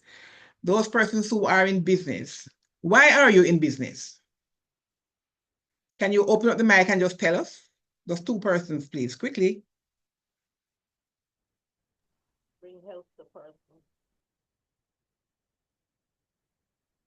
Didn't get that? Bring health to persons. Bring help to person, that's one. Yes. Any other response? Another? To make money. To make money, of course. Of course. Yes. So when we enter business, we are thinking about the consumer. We ought to be thinking about the consumer. We ought to be thinking about how we can make money by helping the consumer. But very often our businesses, we are not consumer-centric enough. And so we are saying to persons who are in businesses that we need to ensure that whatever transaction, whatever our business model looks like, we have to ensure that our consumers are at the center of what we do. Because if we don't have happy consumers, then we will not have happy businesses. If our consumers are not enjoying your products, then your business will not do well. So we are encouraging all those persons, and I really want to lift my hat to persons who are in business. I know it is challenging. I know there are a lot of issues to take in consideration. And I know sometimes we have persons, we just cannot satisfy them in terms of our consumers. But at the end of the day, you are in business to serve your consumers. And of course, as the other person who mentioned, you're in business to make money. Because we know it's not a social endeavor that you are involved in. I want to look at the Consumer Affairs Commission just for the 2 minutes or so. Who is the Consumer Affairs Commission, or what is the Consumer Affairs Commission? We are an agency of the Ministry of Industry, Investment and Commerce, and we have been mandated to empower, to educate, and to protect consumers, as well as to advocate on their behalf. We do this in a three-pronged approach. We do consumer education, we do handle complaints, we do research, we do market surveillance, that type of thing. And so we try at all times to ensure that consumers are aware of their rights. An important thing is that we all are consumers. All of us, we're all consumers. So consumer rights, we talk about the 8 basic rights of the consumer. And I don't know if you can tell me who they are, just without even opening your mouth, you should know who they are, what the rights are: the right to safety, the right to choose, the right to be heard, the right to be informed, the right to a healthy environment, the right to redress, the right to consumer education, what we are doing just now, and the right to satisfaction of basic needs. But with our rights, of course, come responsibilities. And as consumers, we have responsibility to use products safely. We have to choose carefully. We have to get the facts.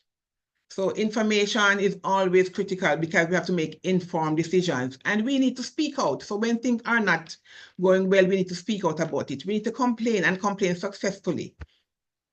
And sometimes as consumers, we give away our rights when we complain because of our behavior. And sometimes the vendors really don't pay us the time of day because of how we react when we go back to make a complaint. So we're asking consumers just to ensure, those consumers who are online, all of us are consumers, to ensure that when we complain, that we complain politely, but firmly. And of course, we have our responsibilities to acquire skills and knowledge to protect the environment, and also to not to waste our products. Now, food safety.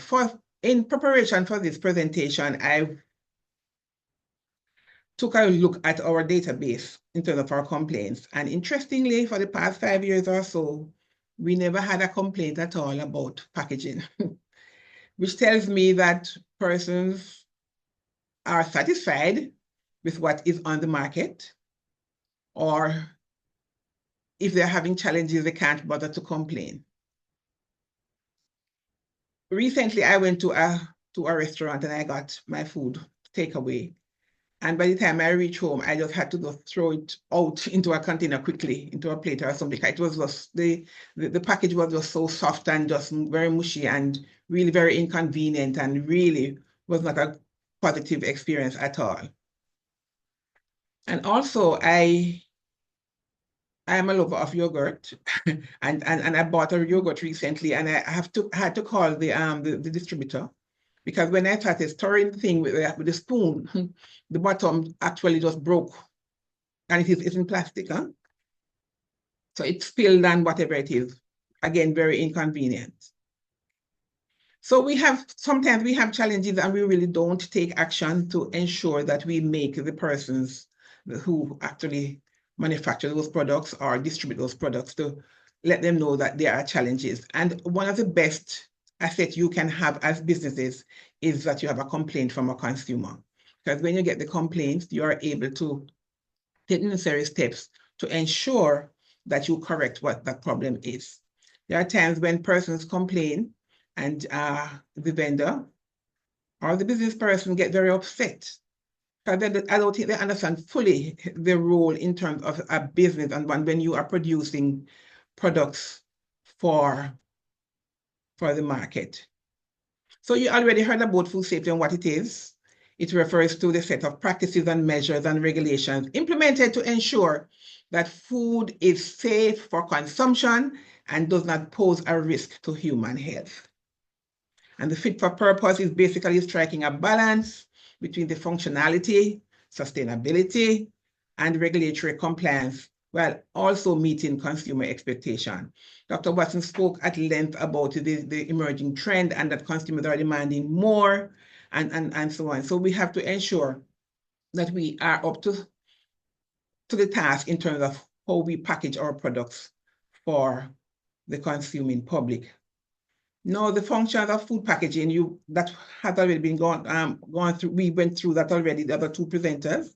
Protection from contamination, that very clearly just for emphasis, preservation of freshness, convenience for transportation, storage, etc. And also communication, what information is on the packaging so that you can know exactly what you are consuming.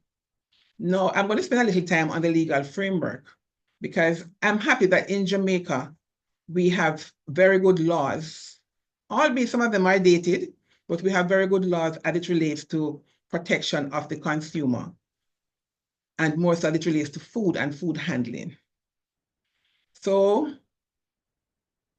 we have the Bureau of Standards, which is our main go-to. And also we have the scientific research, and we have other agencies, but I'm speaking specifically about the Bureau of Standards because they are the ones who have responsibility really for the different laws that govern food processing and food storage and food packaging. So we have the Processed Food Act of 1959, and I know they're doing some reviewing of the laws now because these are fairly dated, and I know they're doing some review now to apply more relevant areas now in terms of development, in terms of trend happening in the marketplace. So very soon there should be some amendment to these acts that we see here. So the Food Process Act, and we have the Food Process Regulations of 1964, and that gives you detail about things like frozen food, fruit, vegetables, and so on.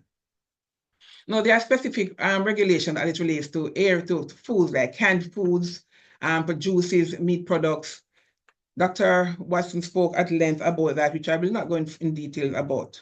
But certainly labeling is very, very important. And what we are seeing now, a lot of small businesses sometimes don't have adequate labeling on the products. And when we see that in the marketplace, we have to bring to the attention of the Bureau of Standards or the National Compliance and Regulatory Authority. And of course, the whole thing of packaging of material, regulations that are also there to govern the use of the packaging material that come into contact with the food, ensuring safety and suitability.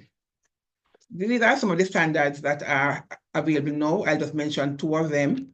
And you can go on the Jamaica Trade Information Portal, which you'll get more information as it relates to how you, depending on what your product is, as to which one will be applicable to your production. Of course, in terms of packaging requirements, there are some very basic things that we all speak about and we all should know once we're in business. And even as a consumer too, we need to know what to look for. So, general labeling requirements, the language. I know we have been importing quite a bit of products, and sometimes we have different languages and persons are not able to interpret what is on the labeling. So it is important that the language must be in English. Even if there is any other language that is there, English must be there on the label. The product name must be clearly displayed. Of course, the manufacturer, distributor name and address must be there, the country of origin, the ingredients, the net quantity, the batch number and expiry date, storage instructions, usage instructions. All these were already dealt with. You must also have nutritional information. Right now, we are all becoming very health conscious, and we ought to be health conscious. We must know exactly what we are consuming.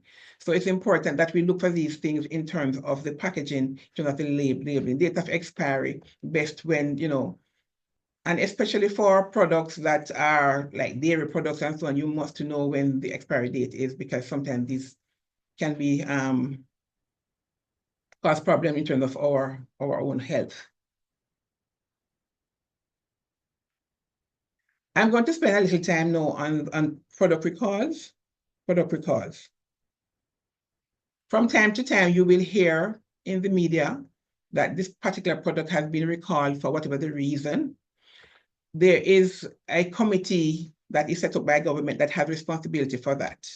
So we have the National Compliance and Regulatory Authority, the NCRA. We also have the Bureau of Standards, the Ministry of Agriculture, Ministry of Health and Wellness. And of course, we have the Consumer Affairs Commission that deals specifically with the advising consumers directly.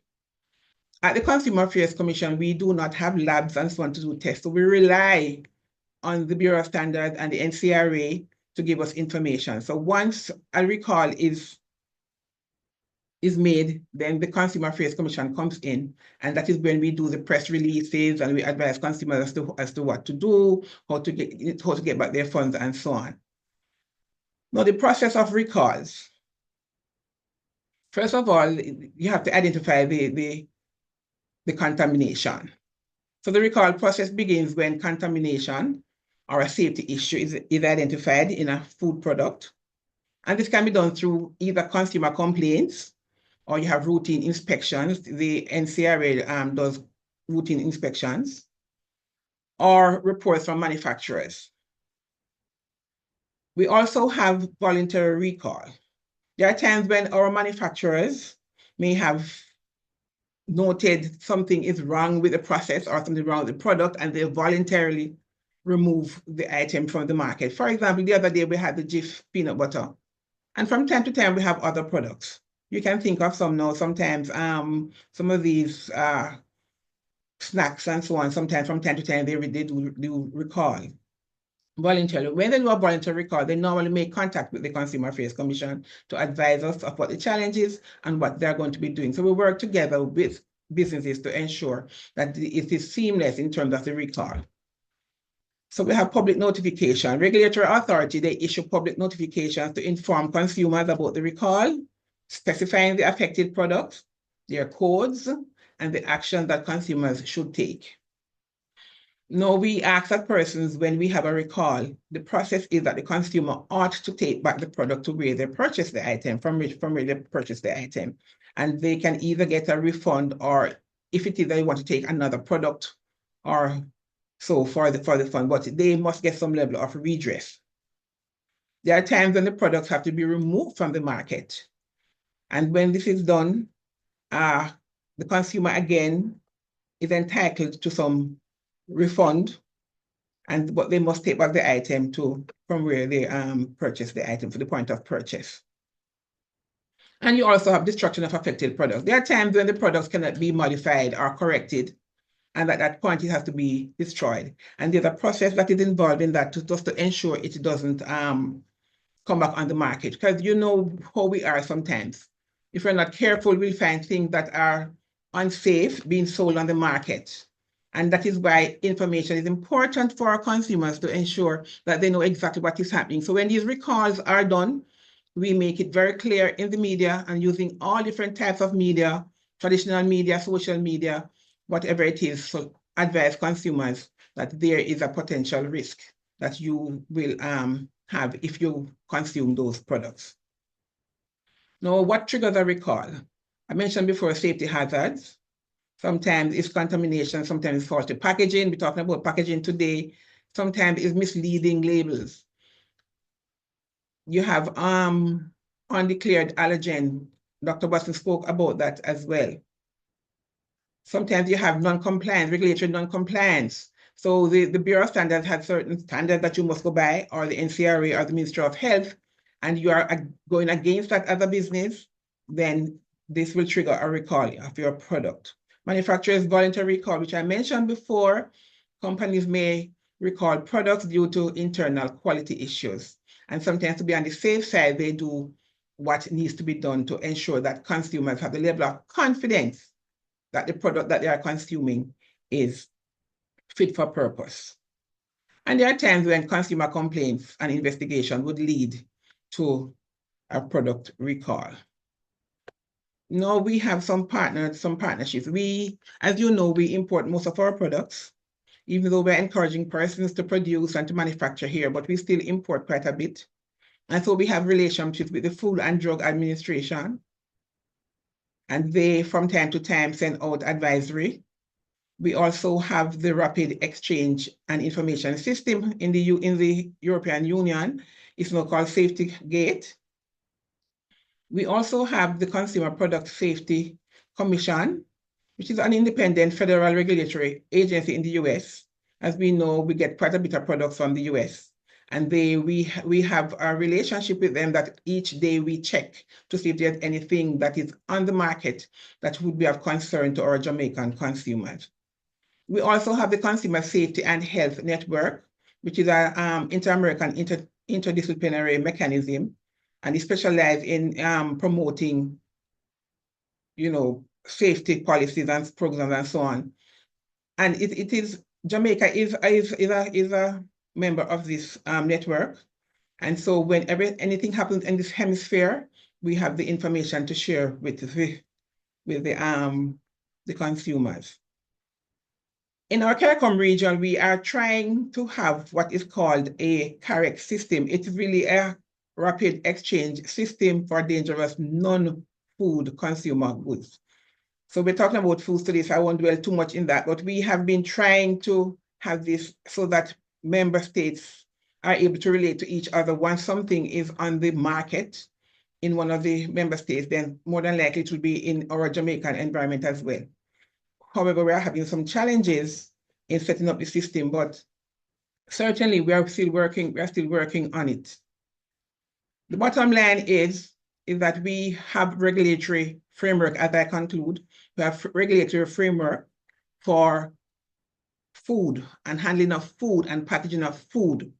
And we're thankful for the agencies that are very vigilant out there, and they provide information for consumers. And when anything goes wrong, we are alerted. We also have consumer protection, which our purpose really is to protect consumers. And we also play a critical role in ensuring, if we have a recall, that the information is sent out to the consumers, and we follow up to ensure that proper redress is given to the consumer once you have purchased the item. We also try to work together with all authorities, manufacturers, consumers. We do not want to do anything to disrupt business, but at the same time, we have a responsibility to ensure that consumers are protected against anything hazardous or anything that will affect their health or their safety. So we work together. So we normally ask businesses, when anything goes wrong, let us know, let us speak to see how we can have the matter resolved without any great challenge and so on. So while we are here at the Consumer Affairs Commission, our role is really to protect consumers, but we work together with businesses. And we have to remember at all times that businesses are in business because of the consumer. That's the reason you are in business. If we never had consumers, there'll be no business for you. So we have to work together to see how best we can cohabit and we can have happy businesses and happy consumers.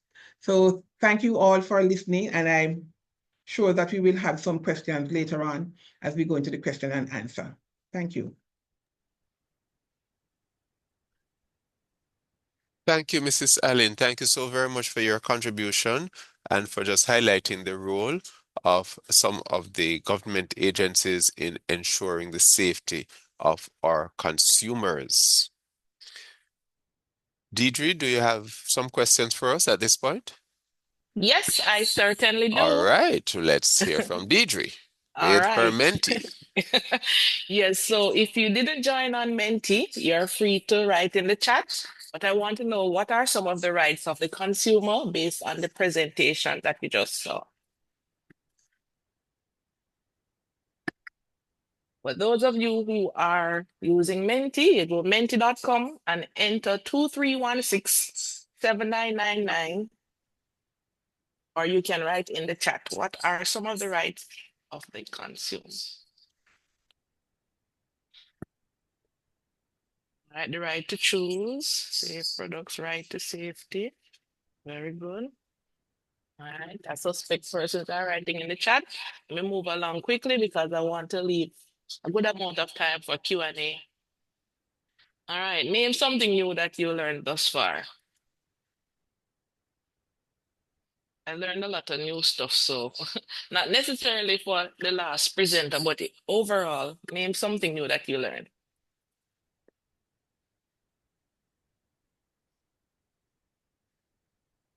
I'm Someone seeing said a in the blank chat, screen. you're seeing a blank screen? No. I'm seeing responses coming now. I was just saying, I'm sure that some things were shared today that we are learning for the first time, or we are being reminded. So yes, some responses are coming in the chat at this Yes, point. I saw complain kindly. That's why I'm laughing. Oh, All right, I'm moving along. I see where persons are utilizing the chat. Right? It's interesting you're writing smart packaging, so we have to get with the technology, right, guys? All right. This one I want you to definitely use the Mentimeter. All right, so choose the most suitable option. Which agency of the Ministry of Industry, Investment and Commerce is responsible for protecting consumer interests? And I had to write most suitable. Because I know some persons may say all three. Very good. I'm seeing 6 responses so far, and persons are also writing in the chat. All right. Very good. I think this is my last question. How confident, now that you've listened to all the presenters, how confident are you that you'll see improvement in the following? Right. So whether you are a manufacturer or a consumer, based on the information that was shared. Wow. All right. So everything increased product shelf life, increased sales, greater consumer confidence. All right. Okay. Very good. Thank you so much for your participation. thank you, Over to Deidre, for you. these fillers. Thank you for these reminders and just for helping us recall some of the items that we have learned in a real fun way. I learned something new today with menti.com, and I appreciate that. So, thank you to all three presenters for these, what I consider very informative, very thought-provoking presentations. Really informative, and we saw the word informative coming quite a few times. We are going to facilitate a few questions, but just before the questions, you will recall that I said we're doing this webinar, one of two, as one of several initiatives by the Bureau of Standards Jamaica, as we seek to share information with the public at large, as we encourage students in particular, and they may not necessarily be on now, but we know that parents are on, and parents will assist students in their essay and poster. So just to say, the Bureau of Standards Jamaica has our food safety school essay and poster competition, and prizes are going to be awarded to the winning students on the 5th of June, Friday the 5th of June, 2025. But let me tell you some more important things. So I want you to listen up because closing date is the 16th of April, and that's just around the corner. That's literally next week, Wednesday. So we have 1 week in which for you to encourage your students, your children, to, or your neighbor's children or your cousin's children to enter this contest. Let me just tell you about the categories. We have students at the primary level from grades 1 to 3, that's a lower primary school, and in grades 4 to 6, upper primary school. We have secondary level students, lower secondary school from grades 7 to 9, and the upper secondary school from grades 10 up to 13. So we have 4 categories in which children can participate. It's an essay and poster contest, and listen to some of the prizes. For third place in each of the categories, gift voucher, $10,000. Second place, gift voucher, $15,000. And in first place, laptops ages 16 to 18. In this, laptops will be for students ages 16 to 18. And for those in the other categories, 10-inch Samsung tablets for the students in all other age categories. All essays, the entry should be typed, font style Times New Roman, font size 12, line spacing 1.5. Pages should be numbered at the bottom right corner, and each paragraph should begin in a new line. Each essay must have a cover sheet with the following information: name of student, age, date of birth, name of contact person, contact number, contact email address, and the name of school. And then over on the posters section, posters should depict the following topics: storage of foods, preparation and handling of foods, hygiene of food handlers, regulation of foods, cross-contamination, food allergens. You know, we're living in the day of artificial intelligence, AI as we fondly call him or her or it. Artificial intelligence detection tools will be used by the BSJ, and submissions containing greater than 30% AI detection will be disqualified. So even if you use a little bit of AI, please ensure do not rely solely on AI. Get some information and develop using your own words. You may visit the Bureau's website, bsj.org.jm, for the scoring rubric, and you may submit your entries by the 16th of April.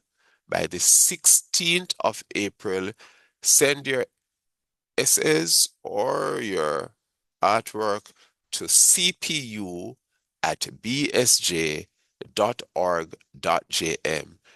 One more week in which your child from grade 1 right through to grade 13 has an opportunity to win gift vouchers and either a Samsung tablet or a laptop. So share this information with your teachers, with the teachers you know, with the children you know, and encourage your participation. So having put in that commercial from the Bureau of Standards Jamaica, we are now opening the floor for questions. We want you to drop some questions in the chat or raise your hands if you'd like to pose a question live. We'll take as many as time allows. We are at 11:57. We started promptly at 10. And so we really will try to, while we will not end at midday, we really will try to keep it very short. There was one question that came in from, I think, Kenroy Campbell. I'm just going to try to scroll up and see if I find that question from Kenroy or Kemoy Campbell. Just allow me to share that question. Does a dry goods option go for dry fruit or fruit powders? It's a question from Kenroy Campbell. And I think this may have come during the presentation by Dr. Watson. I could be. Yeah, I believe so, based on the timestamp on the question. Right. Does a dry goods option go for dry fruit or fruit powders? Are you taking this question, Dr. Watson? Yes, I can take it. Certainly, thank you. And we'll Yes. just invite all the presenters, if you could, if you are able, if you can just come on screen, and so we'll ask our technical support to just pin our presenters. Please go ahead. Right. So when we're talking about dry goods, the main thing that you want to consider is the moisture content, because you have dry and you have dry and you have dry. So depending on the level of moisture in that quote unquote dry good, it will lend itself to a particular or the type of packaging that you will select. Anything below 8%, your plastic bags, as you see the rice in, should be appropriate, should not be problematic. But if you're above 8%, and some would even go low and say 5% moisture, you want to ensure that what you're utilizing is breathable.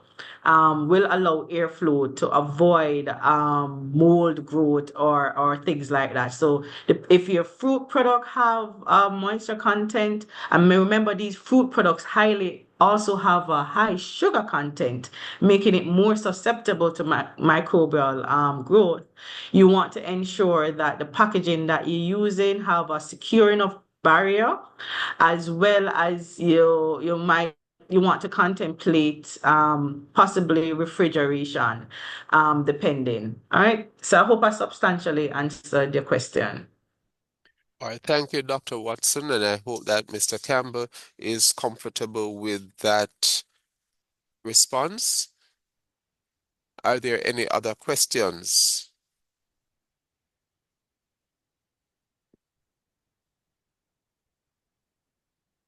Deidre, please monitor the chat and see if there are any other questions. I see no raised hand features, and just inviting the other panelists, if you could just come on camera and ask Mr. McCullough if you could just pin all of the presenters.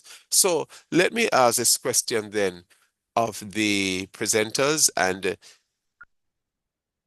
says, what are the key elements businesses should consider when designing packaging for food safety? What are the key elements businesses should consider when designing packaging for food safety? Dr. Watson or Mr. Tolo, either of you could take this question. All right. Let me see if I'll go, and I'm sure Doc will back me up. There are many. Just to list a few, it's not exhaustive. For sure, material, as we would have alluded to. Dr.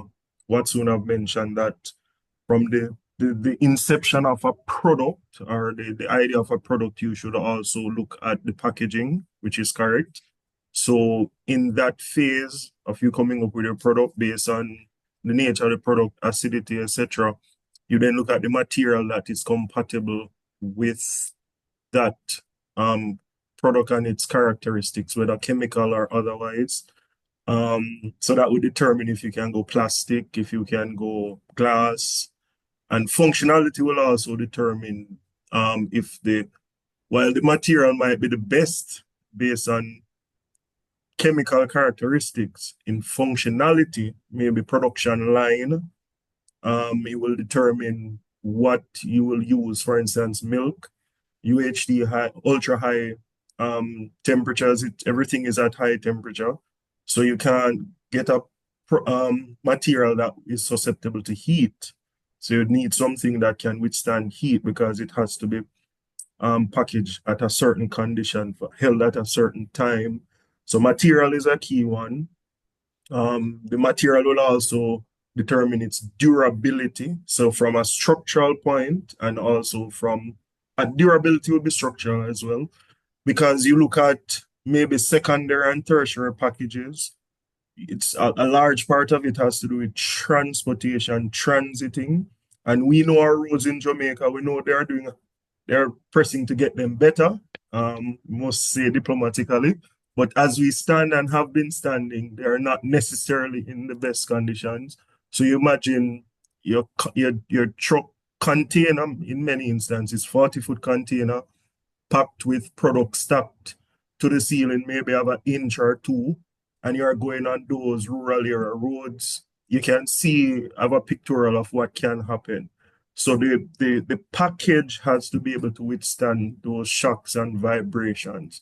So I would have alluded to corrugated sheets, because most times the secondary and tertiary packages are carton boxes. Most times, not all, but most times. So you will get corrugated sheets. They have a wide range that they can be made in terms of weight it can withstand. They call it GSM, grams per square meter. So you can go all the way up and you can do different styles, whether it's double wall, single wall, or triple wall. So you realize a lot of things that are imported when they're coming in. The tertiary and secondary packages are double walled. By double wall, it means 3 layers or liners and 2 medium. So the wave looking thing, you have 2 sets of that and 3 liners on either side and in between. That gives you the ultimate strength. to withstand that shock on the sea and etc. So yeah, I think I just will stick with structural and allow anybody else to fill in with another category. All right, thank you very much. Dr. Watson, do you want to add to All right. that? I will just add very briefly that what you can do, because as we are alluding to, there are a lot of consideration that goes into it, and it might feel overwhelming thinking about, whoa, I need to be thinking about all these things when I just want to get a package. What I do is learn from experience and what others have done. So if I have a particular product type, I'm going to go in the marketplace and see what they're packaging this particular type of product. So for example, I want to make a ketchup, a pumpkin ketchup. What do they typically put ketchup in? And me as a consumer, which one I normally go for, which one seem to offer the best option. So now as a manufacturer, you use that. So use your cheat sheet by exploring the market, see what uptake for the respective kind of product. That's the best way from this perspective. You can make some kind of informed without getting into the technicalities, what might be more suitable for your type of product. So that's all I add to that. Thank you very much. And I'm going to take this question in the chat. As we move away from the use of plastic in Jamaica, will there be legislation introduced that bans or reduces the use of plastic in food packaging? I don't know if Mrs. Allen is able to say. She hasn't gone into Parliament yet as a member of Parliament, so I don't know if she can speak from legislation. But Mrs. Allen, as we move away from the use of plastics in Jamaica, will there be legislation introduced that bans or reduces the use of plastic in food packaging? Well, I'm sure there will be, because currently there is some legislation as it relates to the single-use plastics and so on. So I think it will progress as the need arises and as we develop into that area of plastics. I wouldn't want to preempt the legislators, but based on what has been happening and in terms of what has happened before, I believe that there should be some form of legislation. Thank you very much. If I could add to that, just from a different angle. So currently in a broad sense, what obtains is a ban in terms of, I think it's importing single-use products. So those based on their size, they should not legally come in. So the NCRA will police that at the ports. So that's based on some trade order agreement from 2018. So that's what obtains as it relates to now. So I guess as Mrs. Allen would have spoken to, the question is asking is what might come in effect, and we wouldn't be able to answer that. All right, thanks. We have this question for Dr. Watson. I'm going to invite the presenters just to scroll through to see if you see any questions that are there for you. But this one is directed to the SRC. It comes from Oran Davidson. Can there be a payment plan for small business owners who would like to get their products tested? Because it can be very challenging to come with the money, especially when you just start your business. So I'm sure we are putting Dr. Watson on the spot here, but I'm sure she'll give you a response here and she'll invite you to call her office after. See, so you're very much right. So there are 3 questions. That one and the other 2, I think they were also directed to me. So this one and the last question along the same line in terms of affordability and being able to access the services here at the SRC. The other question was asking about shelf life studies and special rates. So what we'll say to you is engage us, come and talk to us. What we do have now as our payment policy is a 70% deposit to engage us for any service. However, depending on the project, depending on the volume, we'll work out other facilities or arrangement can be possible. And also from time to time, there might be other funding facilities that are available through our partners. Some of us here know of the previous DBJ technical voucher, that while that is not active anymore, there are other programs that have come on stream. So we keep in touch with our partners and we might know of other opportunities to help support or fund the cost of the work that you might be engaged in the SRC. So it's always good to engage us, talk with us, and we'll work through with you. Because again, as I said when we started, we are here to help support the productive sector, to facilitate business, facilitate trade, because that is fundamental if we're going to grow this country that we all want to stay and live in. And I take the next question that was there, which is, could we touch on sterilization of packaging? What will be, or will that be covered in part 2? DG, will it be covered in part 2? But if not, when it comes down to sterilization of packaging, very good, excellent question, because we totally skipped over that part, totally. But yes, it's a serious consideration. Packaging, preparing of your packaging, cleaning of your packaging, ensuring that they are properly conditioned for the product that is going into them becomes important. So storage is fundamental. How that packaging material is packaged. Some of them come in a particular way where you don't have to do anything to them. Once you ensure you maintain integrity of how they are stored and packaged, you literally can open and then fill your product in and seal. So that's one thing. But there are other packages like your bottles, for example, you have to wash. And I didn't say sterilize, I said condition. I'm using my words very guidedly. So there's a cleaning protocol, there's a conditioning protocol that is involved in these bottles before you fill them with the product. And again, it comes down to your manufacturing process, your manufacturing protocol, and the different agent that is allowed to be utilized to clean this packaging. But critical to it is, if you're starting out clean, the intervention might be minimal. But if you're starting out dirty, then you will have problems. So the integrity of your storage and the condition that you maintain, not just your goods, but also your packaging material, become fundamental and will dictate what the protocol for cleaning, sterilizing, or preparation of your packaging material. Thank you, Dr. Watson. I believe there are some other questions I see. Are there any certification requirements for suppliers and distributors or food packaging materials similar to public health licenses for food service establishments? And I think, did I see Deidre responding to that? Just let me, could we touch on, or did that, you took that already? Are there any certification? And Deidre says, as a means, that's a feedback question. So are there any certification requirements for suppliers and distributors or food packaging materials similar to public health licenses for food service establishments? Do we know of any certification requirements? Maybe not. There may be best practices. There might be best practices, but no set requirements, no regulatory requirements, and certainly not certification requirements, because as we know, certification is a voluntary process. But I don't know that there are any regulatory set requirements.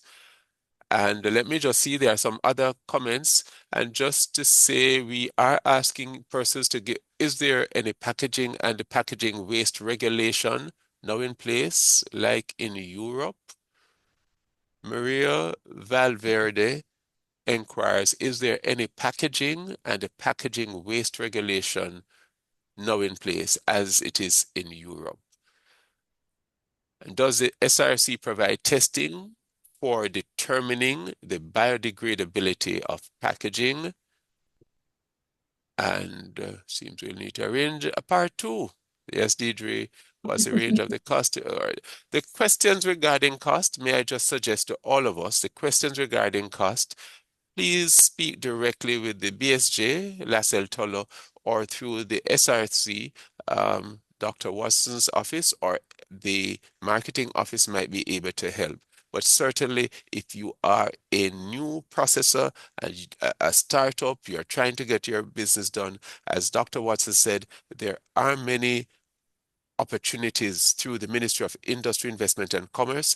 JBDC does provide some support. Well, registration, if you're registered there, certainly you can benefit from some services at a discounted cost at the Bureau of Standards Jamaica. I don't know if that arrangement exists with the SRC.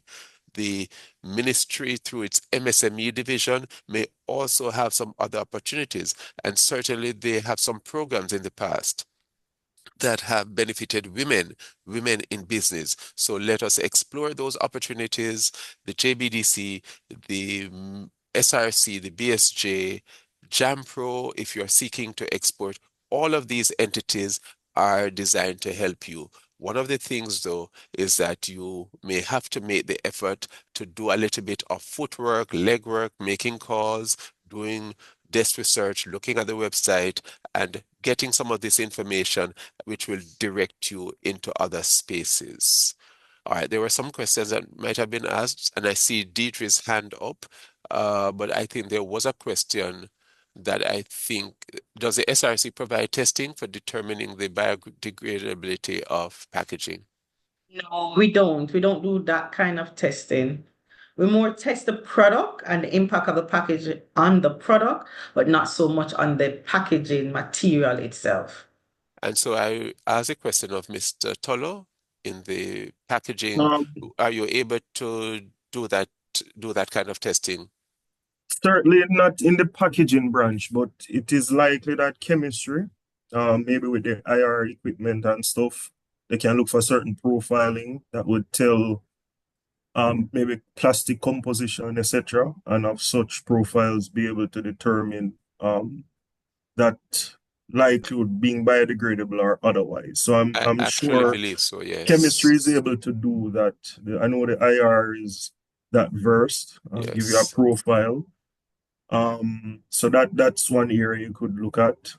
Certainly if it can't be exact, it can give you a very close range or reading as to that. So you could contact the chemistry branch here, read that. Thank you. Again, may I just use this opportunity on behalf of the coordinating team to express appreciation to all of our participants, all of you for having joined us, but certainly to our presenters, Dr. Chara Watson, Mrs. Darcy Allen, and Mr. Lesel Tolo. The participants, the presenters here have shared quite a bit, and I know that the presentation, this recording will be made available on the BSJ's website soon after and may be shared with you directly via link, but we will make the presentation available. We thank all of you who have participated, and we invite you to complete the evaluation poll, which has been shared at the link there. It's important that when we do these sessions, we don't just get up and move on and say, all right, we did a good job, or we had some challenges and move on. We want to hear from you so that that can guide us as we make preparations. Obviously, based on the questions you have asked us, you are suggesting a part 2, but we do know that another webinar is going to be coming up soon, and I think this has to do with Deidre could come online and remind me. I believe we'll be looking at products which may relate to seafood or seafood packaging in relation to seafood. Not remembering the details just now, but certainly invite you to stay tuned, to follow our social media spaces, and to be abreast. Let me see the other. Oh, seafood hazards. Yes, Deidre, it's going to be speaking to seafood hazards, and we ask persons to be in touch with us. So it really has been wonderful having all of you on. I've seen that we are still at 101. We were in excess of 140 earlier this morning. Thank you so very much for your time, for your questions, for your contribution. Thank you for sharing with us, and we look forward to engaging with you. And remember, the essay and poster contest, ensure that your children or the children of loved ones be made aware. Go to the BSJ's website, check on the information, and encourage them to win. To participate, there are prizes to be won and opportunities for their essay and poster to be shared across Jamaica. On behalf of all of us responsible for this activity, certainly on behalf of Ms. Deidre Taylor, Ms. Danica Donald, and the Bureau of Standards Jamaica team, Ellis James Sling, thanking you all for your participation. Have a good afternoon. Take care all.